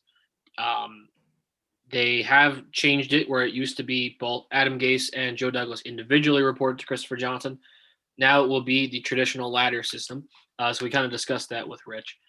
And the other thing was that they confirmed the coordinators being Mike LaFleur, and Jeff Ulbrich, which were assumed but not confirmed when we did that. So just clearing all of that up. So thank you to Rich for joining us. And we're going to talk about the NFL head coaches now. The one that's been official over the last couple of days is an offensive coordinator for the Colts, Nick Sirianni. He becomes the head coach of the Eagles. What I think is interesting here is they fired Doug Peterson, who was Andy Reid's offensive coordinator. And when they replaced him, they got Nick Sirianni, who was Frank Reich's offensive coordinator, who was the offensive coordinator when they won the Super Bowl. So they just don't like to get more than 6 degrees of separation away from themselves, which is very interesting. But this is kind of an out-of-the-box hire, one that, Nick Sirianni was not a guy who was, thought of to be a top head coaching candidate. Yeah, I mean, for this one, I think it's just interesting because the Eagles are in a very bad situation as a franchise. They can kind of go 2 avenues. They can get rid of all their veterans and, they can kind of do this rebuild here. And I think that's a possibility, especially if they, move towards Jalen Hurts. But then, you could also kind of restructure a lot of those contracts. Maybe if Wentz gets fixed, because I guess maybe the Eagles think that just because, a guy like Sirianni was under Frank Reich, and Frank Reich did such a good job with Carson Wentz. I mean, to me, that's too far, along the succession, but I guess that was their thinking there. And they're just in a really tough spot. So I don't know if the large coaching candidates, I don't know if they wanted that job because they're just such in a bad spot. And especially where that locker room is, like Doug Peterson, I think screwed himself with that whole debacle on week 17. And again, that cost him his job, I think, just between everything. And again, I feel like this is just, it's an interesting hire because it is really close to Frank Reich, who was the offensive coordinator. And maybe they're thinking the thing with Wentz will work out, and they gave Wentz all that money. It's a bad situation, and you give a young guy a shot. But I mean, I don't see how this works out really well for them. Yeah, it's going to be something to watch because we just don't know who he is. Yeah. And I think, I heard something that was interesting. It's like, why didn't they just keep Frank Reich, but Doug Peterson just won the Super Bowl? Why didn't they just keep Doug Peterson? Like, the reason they don't keep Doug Peterson, I guess, is because he wanted to go with Jalen Hurts. Well, then why did you draft Jalen Hurts in the second round? There's 1,000 questions you can ask about this team. Like, why did they do that? Like, you let Frank Reich walk away. There's not much you can do about that because you just won the Super Bowl. Your offensive coordinator is going to get a job. That's fine. Whatever. Why are you drafting Jalen Hurts in the second round? Why are you firing the coach who believes in Jalen Hurts? And it sounds like it's possible that all the decisions made in the second half against Washington on Sunday Night Football were not Doug Peterson's decisions. So the idea of Jeffrey Lurie and Howie Roseman being allowed to hire a new coach, and Jeff Lurie putting his faith in Carson Wentz and Howie Roseman is a complete disaster in Philadelphia. Granted, they just won a Super Bowl, so I don't necessarily feel bad for them, but it's a weird hire. It's weird. Clearly, he was the guy who just came in and was like, yeah, Carson Wentz definitely better than Jalen Hurts. Don't worry about that. Yeah, I got it. Don't worry. Like, that's just why, like, it was a one question interview. Do you think Carson Wentz is better than Jalen Hurts? Yes, congratulations. Like, you got the job. Like, that's it was just, it's weird because I think someone's lying. Like, all these questions between that organization, it's just, it doesn't make sense. And something's wrong there. Like you said, like, why would you draft Jalen Hurts if you feel like Carson Wentz the guy? Because if Wentz struggles, you knew this situation was going to come up, and it did. And you're kind of tied to Carson Wentz. I understand that with the cap situation. And even if you trade him, you don't get really a cap relief year one. So that doesn't really help their problems. But to me, it's just like, I mean, who would want this job? I mean, I guess that was the whole thing. Do you want Carson Wentz to be the quarterback? Okay, check mark. But like, I mean, you look at everyone that they even interviewed, like they interviewed the Saints defensive coordinator. Like, that doesn't make much sense. Like, why would you want a defensive guy with this team? That's just like, I mean, they have to figure out the quarterback. And again, it's definitely nothing against Sirianni because he could be really good. Like, I don't really know a lot about him, and I don't want to say like, oh, he's awful. But I mean, I feel like it's an odd hire, and something's up there. I don't know what it is. And like, if you told me next year, like fast forward, and they went 4-12, and they fired this guy after 1 year, I wouldn't be surprised. That's all I'll say. Yeah, I think that the Jalen Hurts situation is interesting because to not put the organizational faith behind Jalen Hurts, to show nothing but an ability to play quarterback better than Carson Wentz could this year. And yeah, maybe Wentz was hurt. I don't know. He's hurt all the time though. So if you're gonna say, oh, he was hurt, but he's hurt every single year of his career, like you have to have a guy who isn't gonna get hurt. I don't know. Doesn't make a lot of sense. Speaking of the Saints, Dan Campbell, who was with Sean Payton and the Saints up until a couple of days ago, is now the head coach of the Detroit Lions. He's given a 6-year contract to take on a complete disaster in Detroit. We're going to talk about Eric Bieniemy in a minute, but maybe it's just better that he doesn't get a job because these teams are absolute train wrecks, all of them. Detroit Lions included. Matthew Stafford, rumored to be skipping town. We'll see about that. You never know. But his press conference raised some eyebrows, Dan Campbell. He might be a certified psychopath, but he is the coach of the Detroit Lions. I think he's a great culture guy, and I know we talk about that a lot. Like, I feel like calling plays, that's not his, forte. And, like obviously as a Saints fan, I know him and I know what he was able to do with that team. He was the tight ends coach and the assistant head coach. So he definitely, I think, is good for a culture. I think he knows how to coach guys up. And yes, that press conference was weird, but I feel like this situation is just so bad. I mean, Matt Patricia he just bulldozed that franchise, which wasn't bad before. You had the franchise quarterback, you had a lot of weapons. I mean, Jim Caldwell, he got that team to 9-7 and it looked on the up and up, and all of a sudden they fired him. And then Patricia, I guess they were trying to make New England in Detroit. That didn't work. And now you're kind of left at ground zero. And I think that you give Campbell the 6-year deal, which to me shows that they're going to rebuild and he's going to have a long leash. And I feel like that may mean Matthew Stafford's on the way out. And especially for teams that maybe miss out on Deshaun Watson, he may be, to me, a great secondary prize. I mean, a guy that, a veteran type guy, if you bring him in a team that needs a quarterback and kind of a quarterback away from making a run at the Super Bowl, I do think he could be that guy. And just as a guy that likes Matthew Stafford as a quarterback, I think he has a ton of potential, and just taking him out of that franchise, I think would do him a lot of good. But I think Campbell's a culture guy, and a lot of people are not saying like they like it. And a lot of people didn't like Joe Judge either. And he's done a great job with the Giants. So I think it's more of a wait and see. But I feel like he's going to at least help stabilize that franchise, and he'll get them to an okay level. I don't know if he'll get them to a Super Bowl level, but I think he'll get them to a level where at least they're respectable, because right now they're not. They are not respectable. Matt Patricia, by the way, he gets hired back to New England as like a, show up and do your job, kind of not any defensive coordinator what he was before, more of a scouting situation. So that's interesting, as he just kind of goes back to square one, which makes sense after what was a disastrous tenure as a Detroit Lions head coach. I think the most surprising one was Sirianni, but another surprising one was Brandon Staley, who gets hired as the Rams defensive coordinator just last year. It's his first year on the job. He's 32 years old, and in 1 year, he has the best defense in the league. Granted, yes, with Aaron Donald and Jalen Ramsey, but best defense in the league. He gets hired across the hall to be the head coach of the Chargers after they get rid of Anthony Lynn. This is a really interesting situation. You're going to have to rely on who he brings in, because as a defensive guy, he now has a young potential superstar quarterback under his belt. So we're going to see who he has to bring in to deal with Justin Herbert.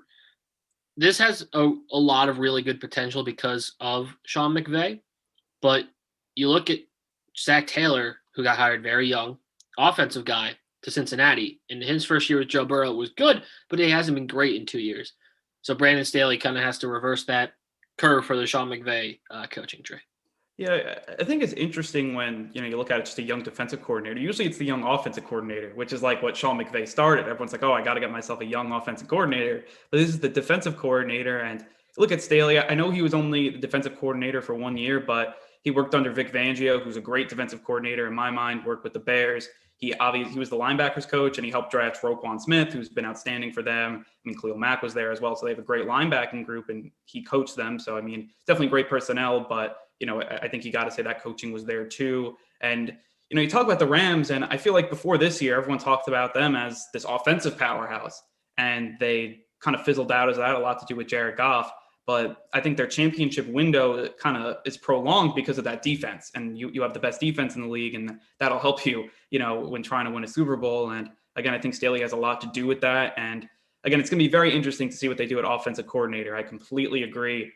Joe Lombardi, he was a guy they were interviewing. He was with the Saints as their quarterbacks coach and working under Sean Payton. You probably pick up a lot of good stuff just because how good Sean Payton is with head coaches. But I think that's going to be just as important as the head coach to see what they do with the offensive coordinator. And I think one more thing is, Brian Daboll was highly, regarded as the Bills offensive coordinator. I feel like he was almost announced to get this job, and then they spurned him and went to Staley. So that's also another offensive coordinator between him and Bieniemy, with two of the best offenses in all the NFL. They're playing this weekend, and both of them don't get a hire. Yeah, very interesting. I misspoke, by the way. He's 38, not 32. My apologies. Brian Daboll it's a significant difference. I felt like I should point that out. Brian Daboll is interesting because, the musical chairs is going to stop after the Texans hired. Either Bieniemy or Daboll, potentially both of them, you never know, are going to be left without a job. The Texans are the only job remaining. They interviewed Josh McCown, weird, and Jim Caldwell, a little less weird, this week. Josh McCown to me makes no sense. I think Josh McCown could be a head coach in the league. I'm not doubting that. You got to start as a quarterback's coach. You got to start as an offensive coordinator. Prove you have something to show to be a coach. Like he's never been he's been a high school coach. He's never been an NFL coach before. The Texans to just give him a head coaching job, that doesn't seem realistic. Jim Caldwell, I could see getting that job. I don't know. He's been out of coaching for a couple of years now. I could see him getting that job. I think he's a better hire than Marvin Lewis.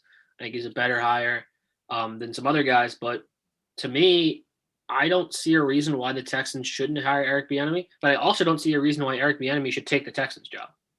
Yeah, I think that's the thing. I think the Texans probably will want Bieniemy, but if I was Bieniemy, I wouldn't want that. I know there are only 32 jobs. There are only 32 head coaches, but he's in like a perfect situation right now as the offensive coordinator, and his name's going to be back out there next year if he doesn't get the Texans job or whatever he decides not to. There will be, nice jobs next year too. There always is. And maybe that's something he goes after. But I don't know, this Texans, if they somehow hire Josh McCown, that would just be like the biggest Texans move I've ever heard. It's like, oh, the Texans did that. It shows that they would be the worst franchise in all of football, which, again, I feel like, maybe the Jets had that for a little bit with Adam Gase. Well, now they passed the torch to the Texans, which they're just blowing up their franchise for no reason.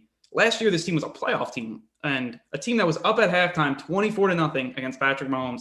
Now look at them, and they may lose Watson, which is, to me, it's just a travesty. They may bring in a guy like Marvin Lewis or Jim Caldwell. I'd like to see that more just to try to stabilize the franchise. You bring in a guy that was a head coach before. That's the smarter move, but the Texans haven't made a lot of smart moves lately. No, it's completely fair. It will certainly be interesting to see who they hire, see which direction they go, and see if Deshaun Watson approves of it. The big concern, the reason we're discussing Deshaun Watson as a potential New York Jet or any team in the league is because he didn't agree or didn't have like a say in the general manager hire. And if he doesn't get a say or approve of the head coaching hire, whether it's maybe he doesn't, we have no idea who he likes, right? Let's just pretend that Leslie Frazier, defensive coordinator, gets hired and Deshaun Watson's like, I hate that move. I'm out of here. Like, trade me tomorrow. Like, get me out. I'm packing my house up. I'm leaving. Why, if you're the Texans, would you not just, listen to him? It's a little weird that, one player on a 53-man roster should have the say of the coach. But you traded his best receiver. You traded away the first-round pick that could have yielded him another good offensive lineman. You traded away everything besides him. So you might as well just ask. The team is terrible besides the quarterback. They're awful. So, I don't know. I don't love the idea of, the players, putting up an uprising. I want this guy to be the coach. The whole James Harden thing. We're going to get to that next. I'm not in love with it. But in this situation, it's you traded away, everything that would make this team, even remotely a Super Bowl contender. You might as well ask the one guy left, what do you think? That, I don't know. Exactly. This situation just it's perplexing to me because, there's only one Deshaun Watson, and they don't come around every day. I feel like any of these young quarterbacks, let's say they get the Jets' second pick and they draft a young QB. If Justin Fields becomes Deshaun Watson, you're throwing a parade because he's obviously your franchise guy, top 5 QB in my opinion. Give him the head coach he wants, and if it doesn't work out, then he's still so young. Then you just hire another one, and maybe he learns his lesson, or you learn your lesson. Maybe he's great, maybe it works out. You appease your best player because Deshaun Watson doesn't come around every day, and in this league, you need quarterbacks, and you need a quarterback like Deshaun Watson, and you have him sitting in front of you. He's on your team locked up. Just keep him. It's not that hard. The fact that the Texans can't draft Devontae Smith to replace DeAndre Hopkins, and look, Laramie Tunsil's a good player. I'm not going to deny that. He's a very good player. But they could have something real there with Devonta Smith and Will Fuller. But no, they don't.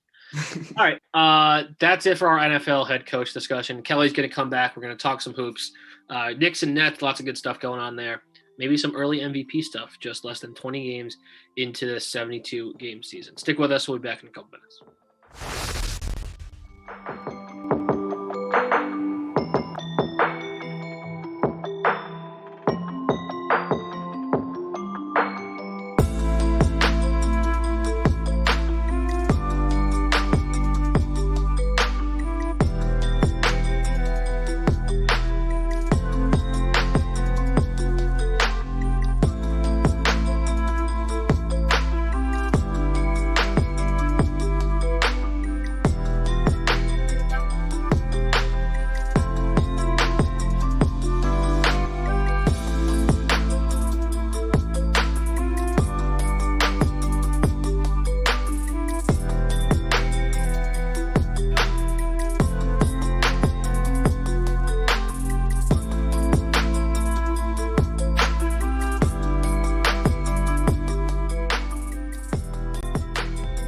WFUV is the flagship station of Fordham Athletics. Keep it locked right here on 90.7 FM, WFUV.org, and WFUVSports.org to catch every Fordham basketball game this year.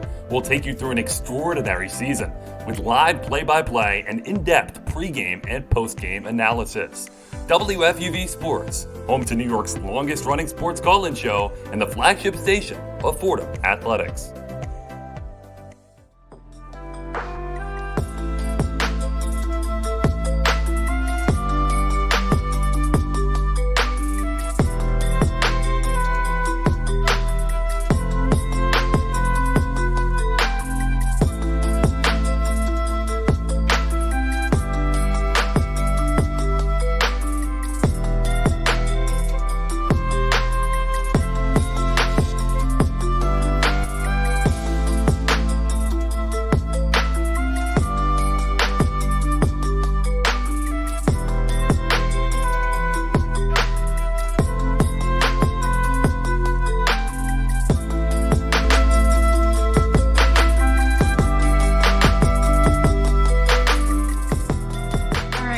Back to One-on-One. I'm back with our second headline segment of the day.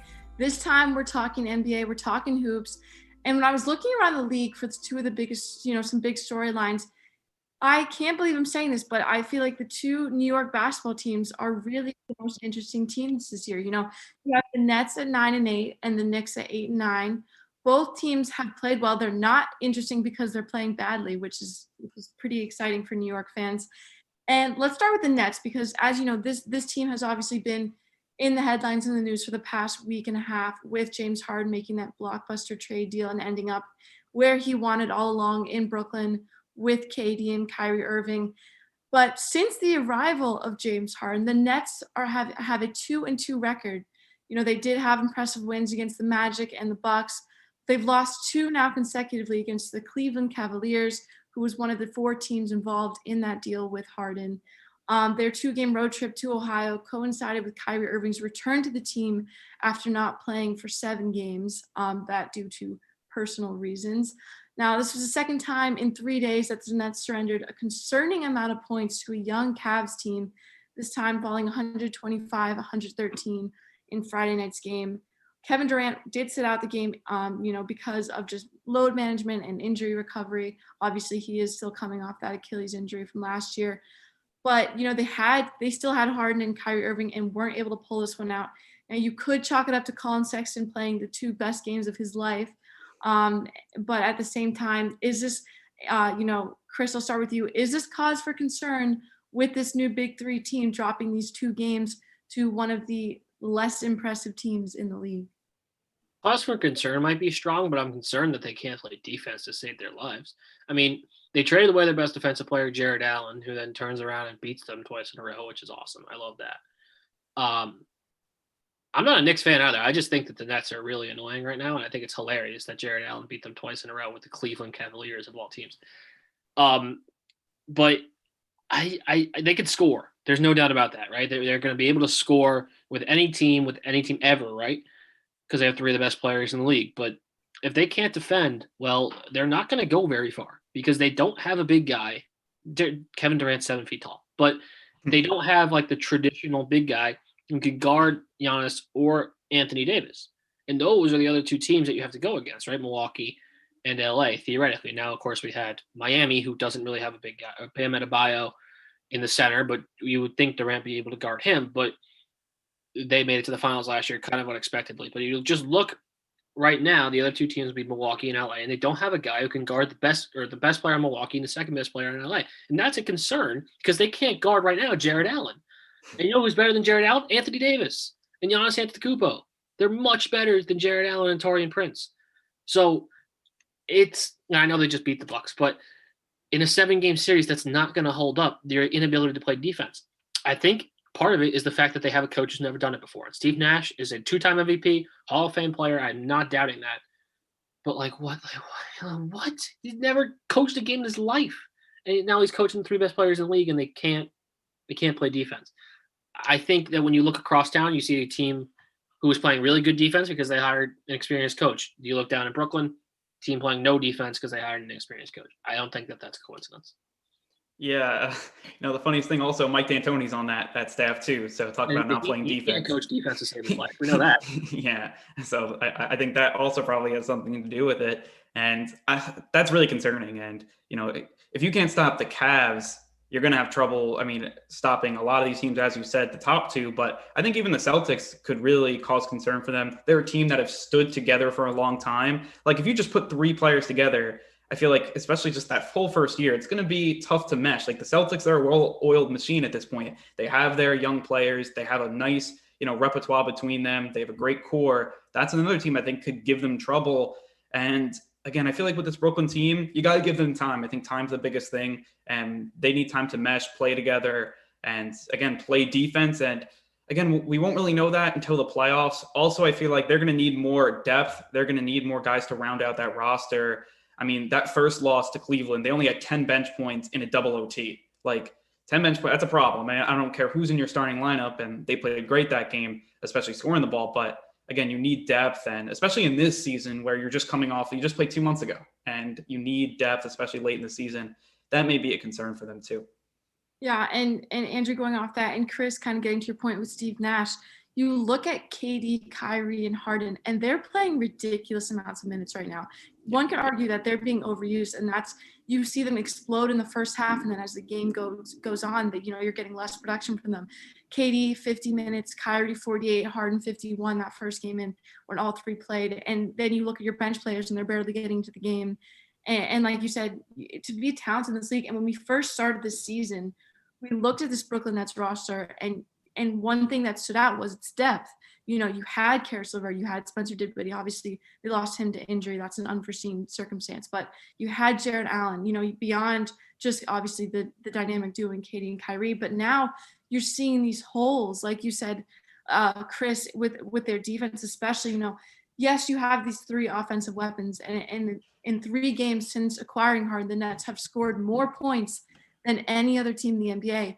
But they've also given up the most points of any team in the NBA. And I think that's obviously their biggest issue. And like you mentioned, Jared Allen going off, scoring 19, including he dunked on Joe Harris, which probably felt amazing for him, But they do have that question mark on defense and who's going to fill out that roster. And this is when, this is a big coaching decision. And this is going to come down to Steve Nash and how he's going to handle these lineups. They've now had 11 different starting lineups, and they still haven't exactly figured out which one works the best.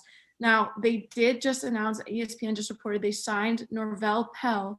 He's 6'10", 230 pounds, and pending clearance of health and safety protocols, he should be joining the Nets shortly.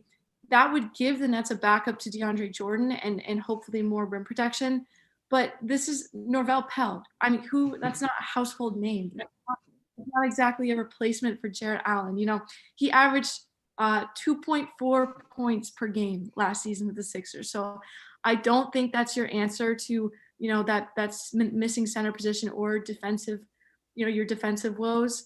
And I would like to see them maybe try and get somebody else who might fill that hole better, because DeAndre Jordan isn't cutting it and Norvel Pell isn't going to either, in my opinion. I keep seeing people predict them to win the Eastern Conference, to win the NBA Finals, to go very far. I don't see it. Like, am I missing something? Like, look, I'm not, the biggest, basketball geek in the world, but if you can't play defense, you can't win. Like, it's not that hard to figure out. Like, now we're going to talk about the Knicks next. If you can't play offense, you can't win either. We know that. But if you can't play defense, like, the Cavaliers are going to put up 148 points in double overtime. Like, that's just going to happen. Like, and there are teams that are better than the Cavaliers. I don't see. I think that the team pre-Harden trade was better than the team post-Harden trade. I think that if Spencer Dinwiddie was on the team post-Harden trade, there'd be a little bit more like to hang your hat on, but not much more. I think that the combination of Karis LeVert, Jared Allen, Taurean Prince, and Spencer Dinwiddie is better than just James Harden himself. I don't think that that's necessarily a hot take either. I mean, it's a really expensive team to go out and like lose in the second round of the playoffs. Yeah, and the thing is, I feel like this team, I think everyone's hyping them up because they have the stars to beat anybody. I mean, they have the firepower, they can score with anybody, and again, if they can somehow figure out some sort of defense that just holds teams to, like, they don't even have to be the best defense in the NBA. They don't have to be probably even in the top half, but if they're just not last, then they'll probably be fine, and they have all those stars to do it.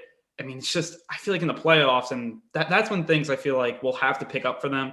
And that's just my thing, just because then you see teams really bear down. And again, you the best talent's there. And the Nets will have to figure it out by then.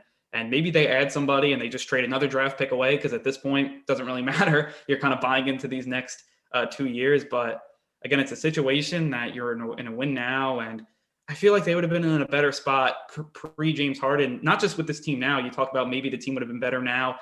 Maybe it's just like an equal trade-off, but that team was going to be probably good for a while because they were keeping their young players. Now you just kind of went all in for 2 years when I don't know if you even had to. Your team was really good. Yeah, exactly. And it is an offensive league. It's a league that favors, teams that can score, but like you said, if you're letting Colin Sexton hit career highs with 42 against your team, that's not going to bode well when it comes down to the playoffs. When you're playing a team, like Chris or Angie mentioned, like the Cavs or the Celtics or, some of these better Eastern Conference teams. And then if you get lucky enough to make it to the finals, no shot are you going to be able to play LeBron like you just let Colin Sexton. I mean, he lit up Kyrie Irving. It wasn't even close. So hopefully they can figure that out. In the past 4 games since that James Harden trade, the Nets have allowed 119.4 points per 100 possessions, which is the 3rd worst in the NBA. And shifting gears, as a comparison, the Knicks are allowing just 93.8 points per 100 possessions over that same 4-game stretch. So, you look across the way to that Knicks team, they have a 1-game worse record last night, falling below 500 with 103-94 loss to the Kings, which is a disappointing loss considering how bad the Kings have been this year. But in general, the Knicks have looked better this year.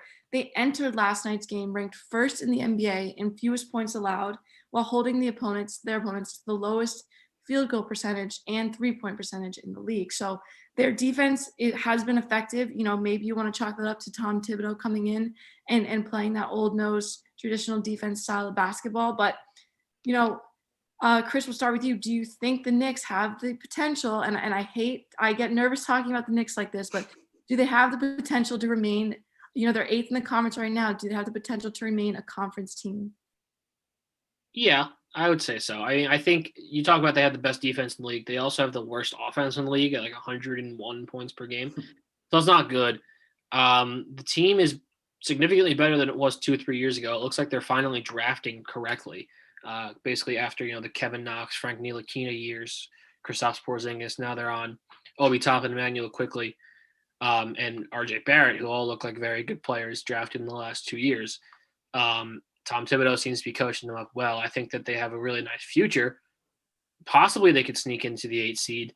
But the Eastern Conference is very deep, and they're going to have to play a lot of good teams: Philadelphia, Boston, Milwaukee, Brooklyn, who they haven't played. Oh, they have played Brooklyn, but the rest of them, they haven't really played yet. So I would predict them to miss the playoffs as of right now, and I think that Knicks fans would hope that they miss the playoffs so that they get another chance at the lottery and can kind of round out a really nice starting 5 here. But as of right now, there's no reason why they can't sneak into that 8 seed. Yeah, I mean, as a Knicks fan, I feel like, you just want to be pessimistic. And I feel like with this team, they're playing a lot better, which is like great. Like, I think they finally found like an identity, which is something that's huge. If you can find an identity, and that's half the battle, I feel. And I feel like when Tom Thibodeau, you look at him, he's a guy that was going to do that. So that's why I like that hire, because he was going to at least make them play respectable basketball. And I think they'll be good on defense, because we all know, I mean, defense is more than half, I think, effort. I mean, at the end of the day, I mean, if you can get guys to play defense, that's, half the battle. And the thing is with scoring with them, I don't think it is going to be enough. It's not consistent enough. I mean, it's just at the end of the day. I mean, do you feel like Julius Randle is going to keep on averaging 22, 11, and 6? That's what he's probably going to have to do if this team's going to make the playoffs. Can RJ Barrett score 18 a game? Can Emmanuel quickly keep playing really well? I mean, you're hoping your young players progress, but there are question marks there on the offensive side. And again, I feel like I agree with Chris. At the end of the day, I think they barely missed the playoffs, but I think they'll be right there just because your defense is good enough. But the offense is not even close to where it needs to be in a league that's offense first. So that's just kind of my opinion on the Knicks. I mean, it's leaps and bounds ahead of where they were. So that's great. But I think they do miss out on the playoffs, probably 9 or 10 seed. Yeah, Andrew, I agree with you. I think they're 1 or 2 years away from, that sure playoff spot. But like you said, and like Chris said, you are seeing this team play better than they have for 6, 7, 8 seasons. They've had 6 straight seasons of winning percentages of less than 400. And yes, they're below 500 right now, but this is a team I think that's capable of finishing around that 500 level, if not higher. And, you mentioned Julius Randle. I think RJ Barrett has been a standout player for this Knicks team. He's really emerged as a reliable role player. His offense, he has had some peaks and valleys, which that's just part of being a Knick at this point. But, if you look at his rookie season, he averaged 14 points per game. And now it's at 18. And, it's obviously a small sample size. It's only been we're only not even 20% of the way through the season. But I feel like Tom Thibodeau has done a great job of just developing him as a player. You can see it in his confidence. He's playing the game with a lot more, I don't want to say consistency, but he just looks more sure of himself when he's playing, and he's making plays happen for his teammates. He did have that 26-point game to open up the season, and then he went 0 for 21. The next 4 came from behind the arc. So hopefully he's able to get a little more consistency, but you have seen him develop, which is a good sign considering how young this roster is. And, maybe if, Thibodeau and the rest of that talented coaching staff is able to work with these guys, you can see some, major improvement in the next few years that hopefully will give Knicks fans something to be excited about. I do think there's still, I'll ask this question real fast and we'll get into the last part of this headline segment. I think one big question the Knicks have is their point guard position. They've been sticking with Elfrid Payton, but, I obviously talking to a lot of the guys at WFUV who are Knicks fans, I've heard some frustrations with that choice to keep him at point guard. Obviously Emmanuel quickly's been playing really well.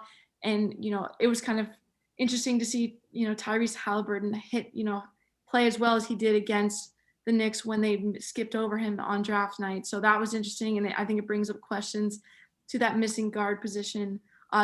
Chris or Andrew, either one of you can answer this. Do you think it's worth looking at rearranging that starting lineup and finding a new guard position player? Yeah, it always is. When you're a team who's not trying to win an NBA championship, it's always, throw a new 5 guys out there. But in defense of the Obi Toppin pick, I mean, a lot of teams skipped over Tyrese Halliburton. And Obi Toppin, I don't know how many, if you guys worked any Fordham basketball games last year. I happened to work the one they played against Dayton, and that dude can play some ball, man. I mean, Fordham is no Milwaukee Bucks. I'm not going to make that comparison, but he's a really good basketball player.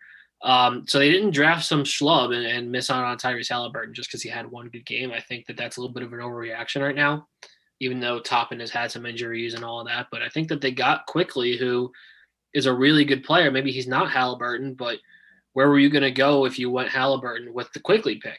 I think that this is a really good combination that they come up with, and I like to see Quickly start getting some starts, and maybe he will, but it's very early. But yeah, Alfred Payton, not the point guard of the future, but yeah, they're not going to win an NBA championship right now. So for him to start for a couple of games is not the end of the world. I think there's a lot of overreaction to starting lineups for the Knicks right now because they're finally winning some games for the first time since Carmelo Anthony and Amari Stoudemire. So that there's, we have to start the best lineup right now to go win, 42 games this year and make the playoffs. Like, no, you're not going to make the playoffs. I'm sorry, but I don't know. What do you think, Andrew? It's interesting because, for me, I would love to start Quickly just to get the young guy in there, but Thibodeau doesn't do that. And you knew that when you hired him, he's going to play the veterans and he's going to try to win as much games as possible. And you're hoping that culture that happens from trying to win games and building an identity, you're hoping that rubs off on the young guys. And then, you get a good team, and maybe in 4 years when this team's ready, you hire a new coach, maybe that's ready to really take off this team. And again, I feel what I like to have Quickly in there. I think he's a guy, that facilitator. It's nice to see as a Knicks fan. You never see point guards like that. That's just able to pass really well, score. He's a guy that I feel like he can definitely develop into a starter here. And Peyton, definitely nothing against him. He's averaging 13 a game, but he's not the future. But we knew Thibodeau was going to do that. So I'm not surprised by it. And that's why I'm not going to complain about it, because probably the reason that the Knicks are right around 500 is because of Thibodeau.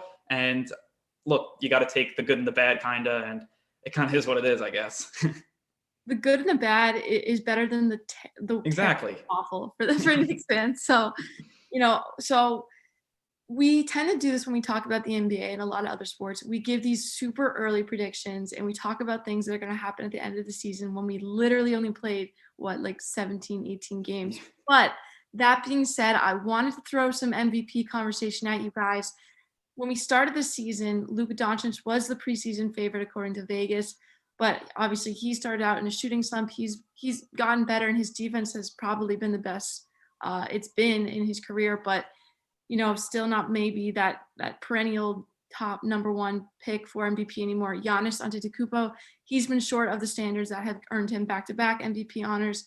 LeBron James and AD always contenders, but they're splitting the spotlight, which takes away from their chances. Now, Dirk Nowitzki was the last big man to take home the MVP award in 2006 and 2007. But already this year, to me, two true centers have already proven themselves as names that belong in conversation for MVP. And for me, that's Nikola Jokic and Joel Embiid. And I think these two have really emerged out of nowhere. I know I didn't pick either one of them as my MVP candidate.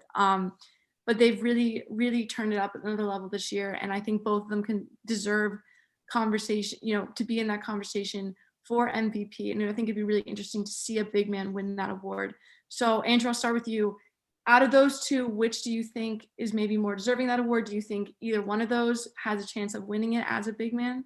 Yeah, I feel like Jokic, he was the guy that I love the way he plays as a big man. And you talk about the last time an MVP won, it was Dirk, who, we know is kind of a stretch player, hit the three, kind of stuff like that. Jokic's like that on steroids, though. Does it a lot more, passes.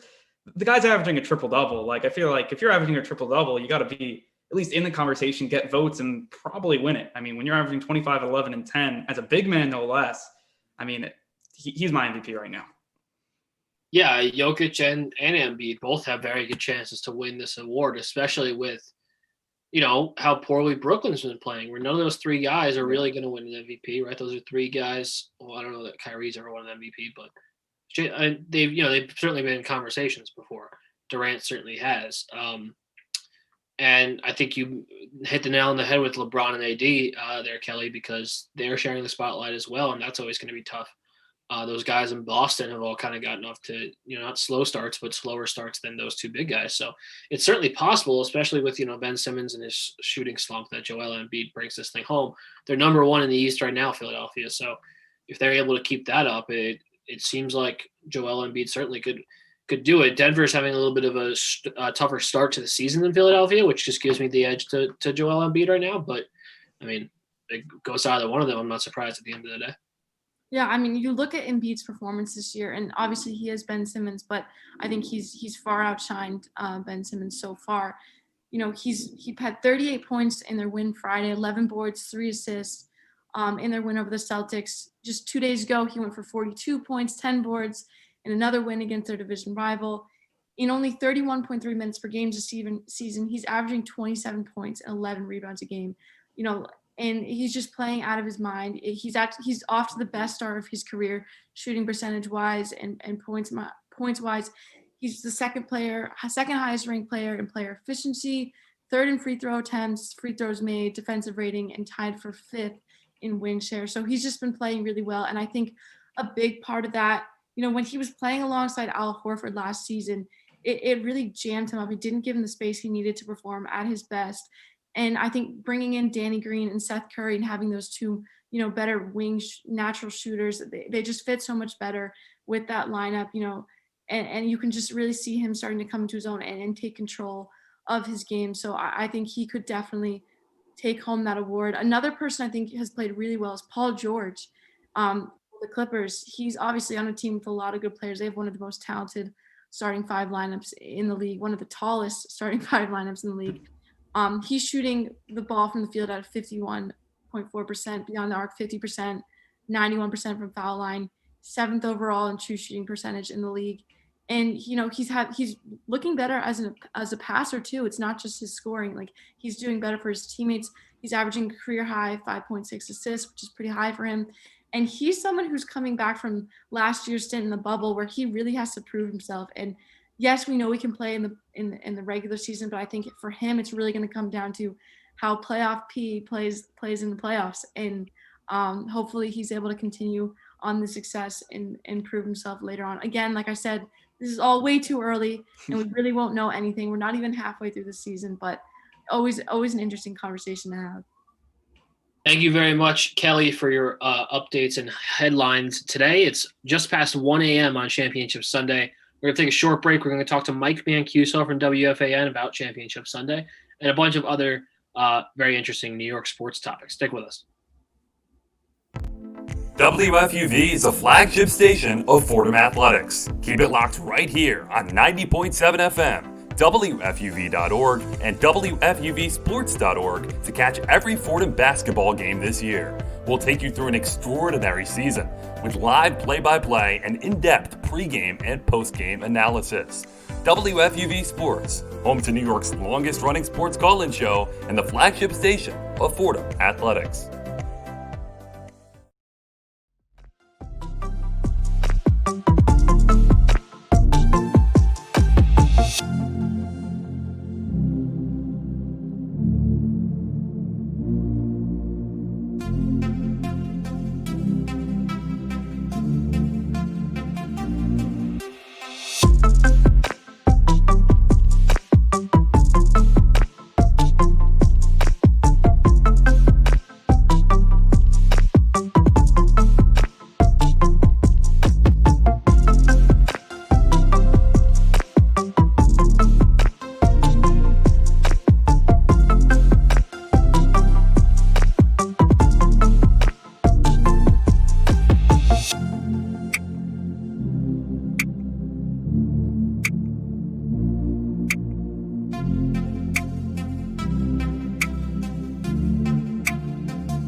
Be sure to follow WFUV Sports on all of our social media platforms.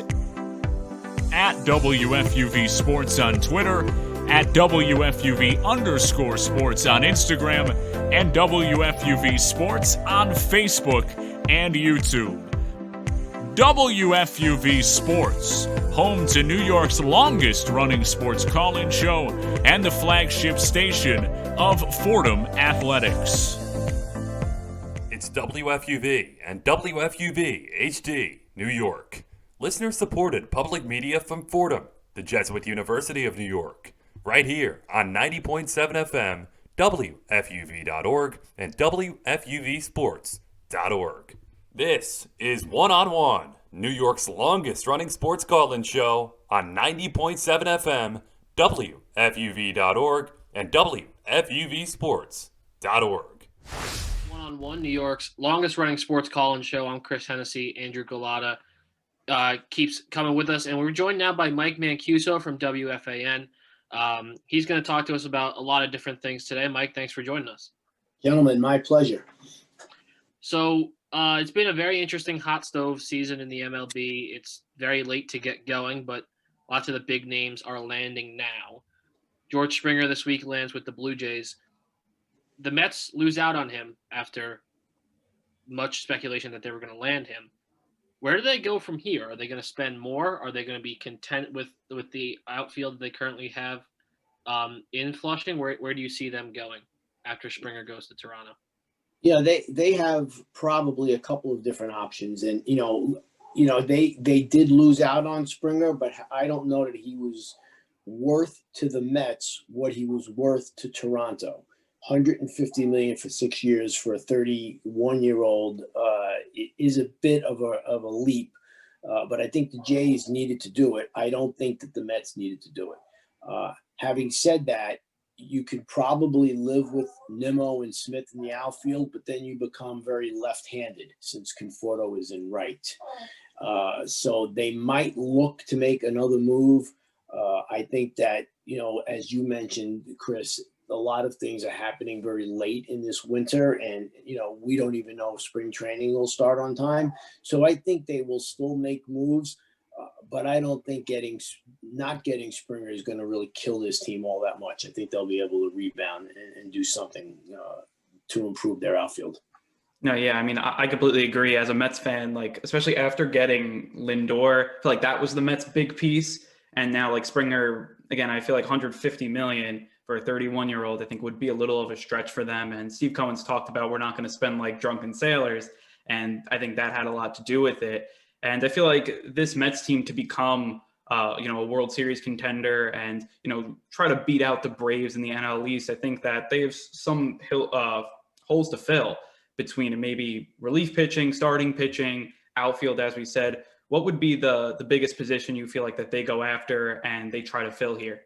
Now, I wouldn't mind them going, pitching wise. I mean, in this day and age, the way you go through those guys, I would love to see them cement that deal for Brad Hand. I would love to see them get another starter, maybe a Jake Odorizzi. So you take a gamble on someone.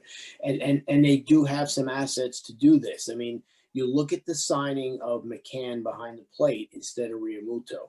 Now, listen, Realmuto's a better player than McCann, but he's maybe a 20% better player, but he wanted 80% more money. So, I don't know that it was worth that risk. So you can now take that money and do other things with it, and you still have a really good catcher, or at least someone who projects to be a really good catcher. So I think if they add some pieces to the bullpen and move around some pieces, they still have to decide on what to do with Seth Lugo. Can they live with Dominic Smith in left field? Is there going to be a DH? I think at this stage we have to assume that for this year there will not be a DH. So, you're going to have to work some things around there. Maybe J.D. Davis, the right-handed. They don't have enough right-handed bats, that's one of the things that I think they miss about Springer is they needed the right-handed bat. So now where do you play J.D.? Can you live with him at third base? Is Lindor good enough at shortstop to cover for J.D.? I mean, McNeil's pretty good at second. A lot of questions, but it's all fun stuff, right, guys? I mean, this is what we want to talk about. So it'll be a very interesting season. No doubt. Switching gears, the NHL started up just over a week ago now. Islanders, Rangers, and Devils all off to their starts. We'll start with the Rangers, where their star goalie, Igor Shesterkin, has looked shaky in the first couple of games he's played, but overall – it's been okay, 1-2 start. What have you seen from the Blue Shirts so far in a short, very small sample size? A short sample size is such that now they go on the road for 4 games. Disappointed in their start against the Islanders, but they came back and had a real strong second game. Shesterkin has been fine in regards to he has Georgiev started the second and third games. Igor got in the third period, which I think was a good move. But I think Quinn is on the clock now. I mean, these guys, he's got to get these guys playing more. I think Capo needs to step up. I think he needs to get some of the playing time on the power play that Ryan Strome has been getting. I think that defense looks terrific. I mean, I've been to 2 of the 3 games at the Garden, and watching Miller and Fox play, especially when they're off the puck it's just amazing to see how young they are and how adept they are at filling in spots and knowing where they're supposed to be. So I think it's very promising on defense. Lindgren is terrific. I mean, I think there are a lot of really good pieces there, but I just think they need to get a little bit more scoring from the second and third tier guys. They need guys like Kreider to score more. They need Strom to score more. I think you're going to get out of Panarin and Zibanejad what you need to get. Lafreniere's, he's 3 games into his career. I mean, I think the signs are all pointed up, but now they have to move up that upslide a little quicker, I think. Yeah, I mean, I feel like for the Rangers, a really young team and everything's pointing up. Do you feel like kind of a COVID year, a weird year in the NHL, do you think that would stunt them a little bit, or you think that they'll be fine and they'll still be able to, continue to get better and make a playoff run? No, I think they'll make a play. I would expect a playoff run. I think that they have to make a playoff run, and I think that everyone is playing under the same rules. So every team has young players. Every team's got has to deal with a short training camp and injuries and all this stuff. What doesn't kill you make you stronger, right? And I think that we're going to have the Devils were very impressive the other night.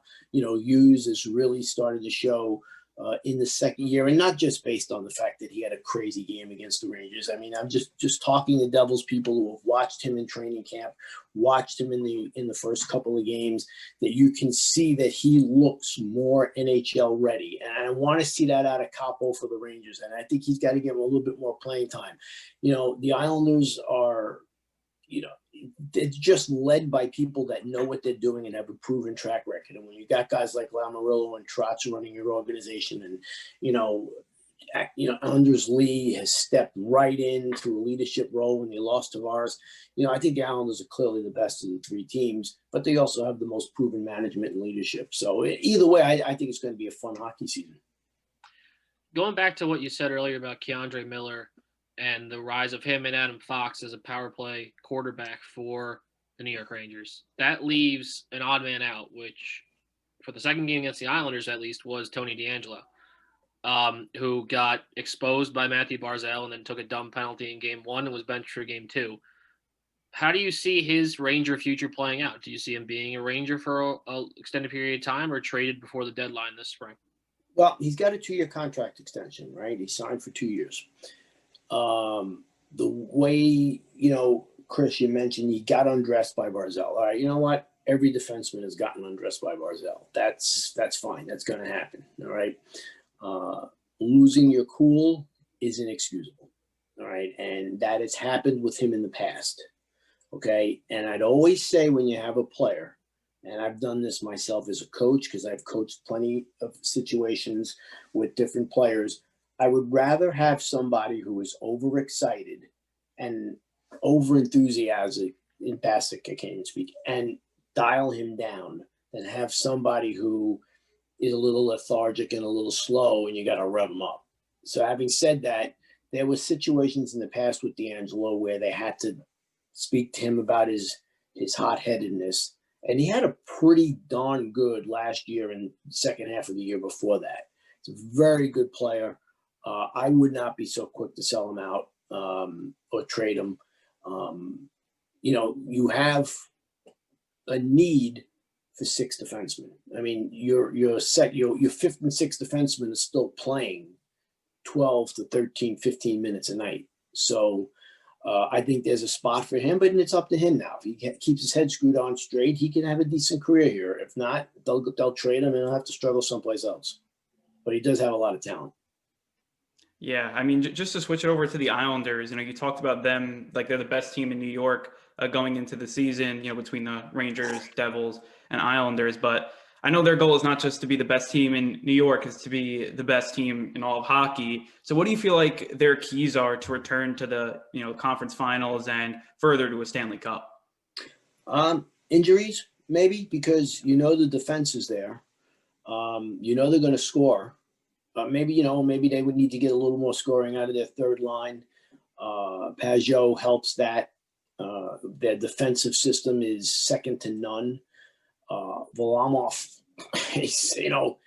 he's better than I thought he'd be. Again, he's another one of those guys that, when you start seeing him play often, you realize, hey, this guy's pretty good. He's playing out west with, I think he was with Colorado. And I don't even know exactly off the top of my head where he played. He's good. The name, you follow the box scores. But when you see him play on a reasonable, regular basis, you say, this guy's pretty good. I just think it's scoring. They got, if they can get some goals out of their third line, I think that, they can make a good run as any. I mean, look, they took Tampa to 6 games, right?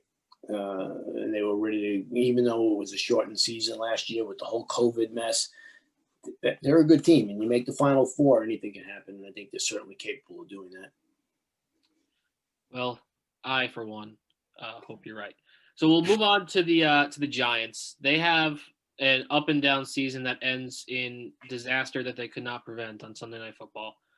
But that leads them to bringing back both Dave Gettleman and Daniel Jones. What are your thoughts on bringing back both of them?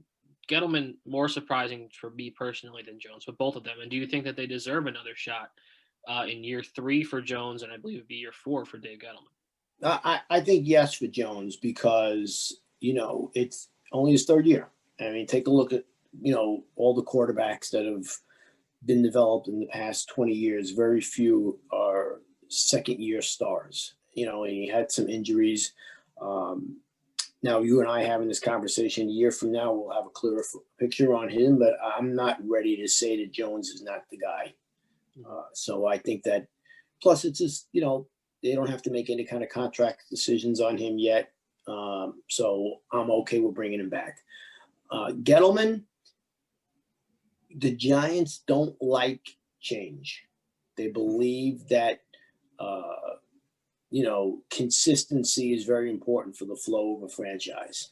So I think that a lot of his draft picks last year made significant contributions to the team.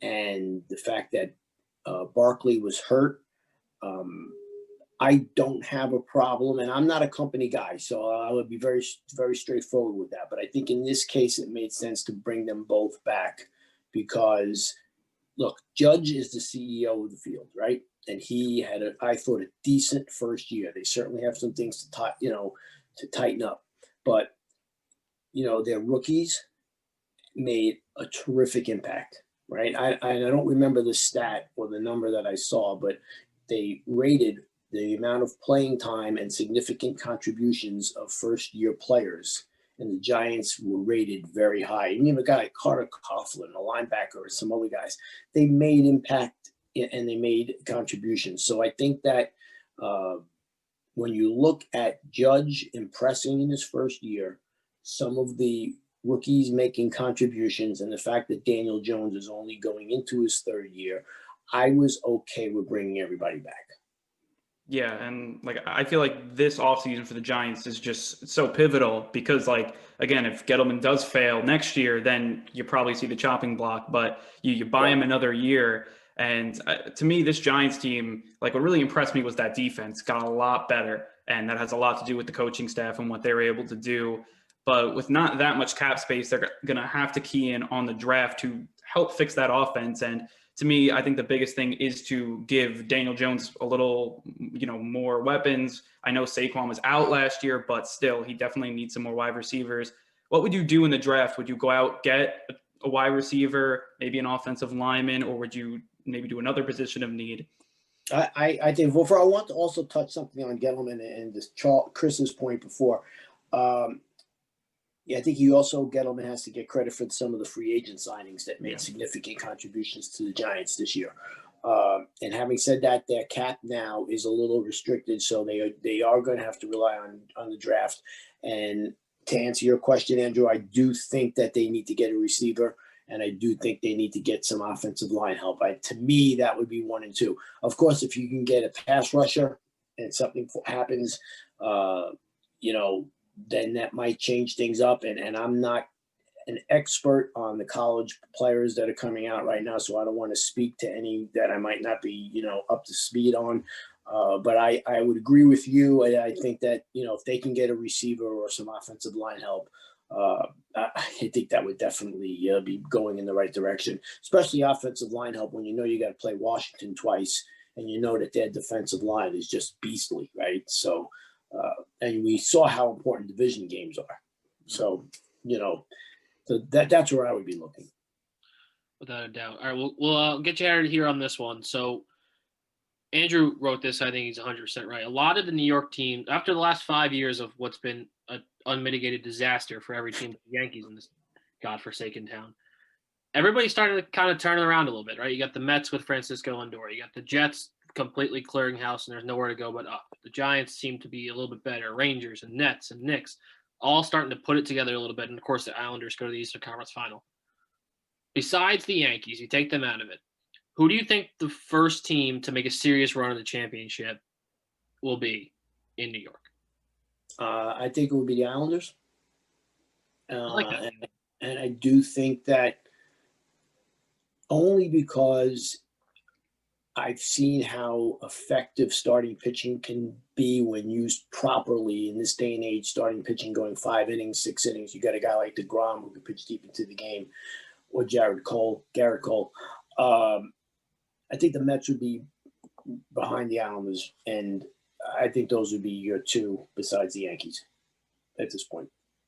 Look, they've gotten the closest out of everybody besides the Yankees over the last, since the Mets made the World Series in 2015, being a goal away from Game 7 in the Eastern Conference Final last year. Mike Mancuso, thank you so much for joining us. We really appreciate it. We'll be back on one-on-one WFUV Sports right after this short break.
Be sure to check out all of our latest podcasts on WFUVsports.org or wherever you get your shows, including NFL Friday, Nosebleeds, Pick and Pod, 5 on 3, College Gridiron, and FUV FC. Also, our newest edition, Off the Air, diving into the station's legacy with its most prominent alumni. WFUV Sports, home to New York's longest-running sports call-in show and the flagship station of Fordham Athletics.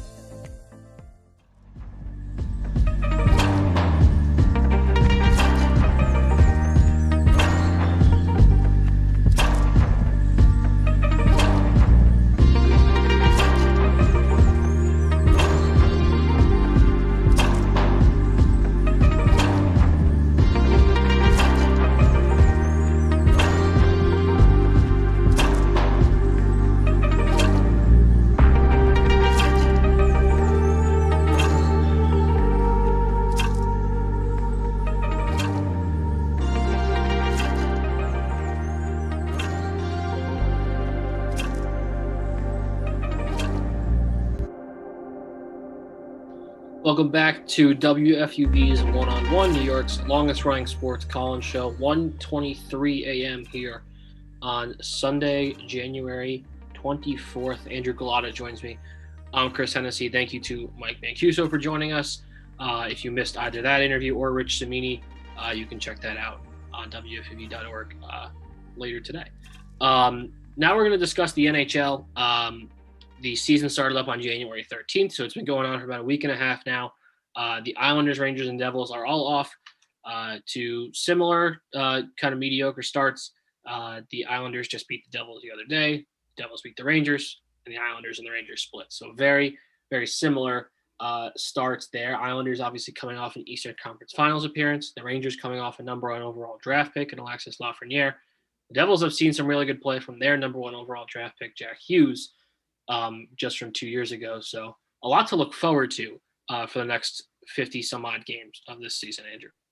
Yeah, and it's also great that they all play each other. Like, that's great. I feel, especially, with these 3 teams, I feel like all of them are kind of in interesting spots. And I feel like it's just the whole hockey season is going to be just with the whole divisions. I think that's something that's intriguing to me, who isn't the biggest hockey fan, just to see that dynamic.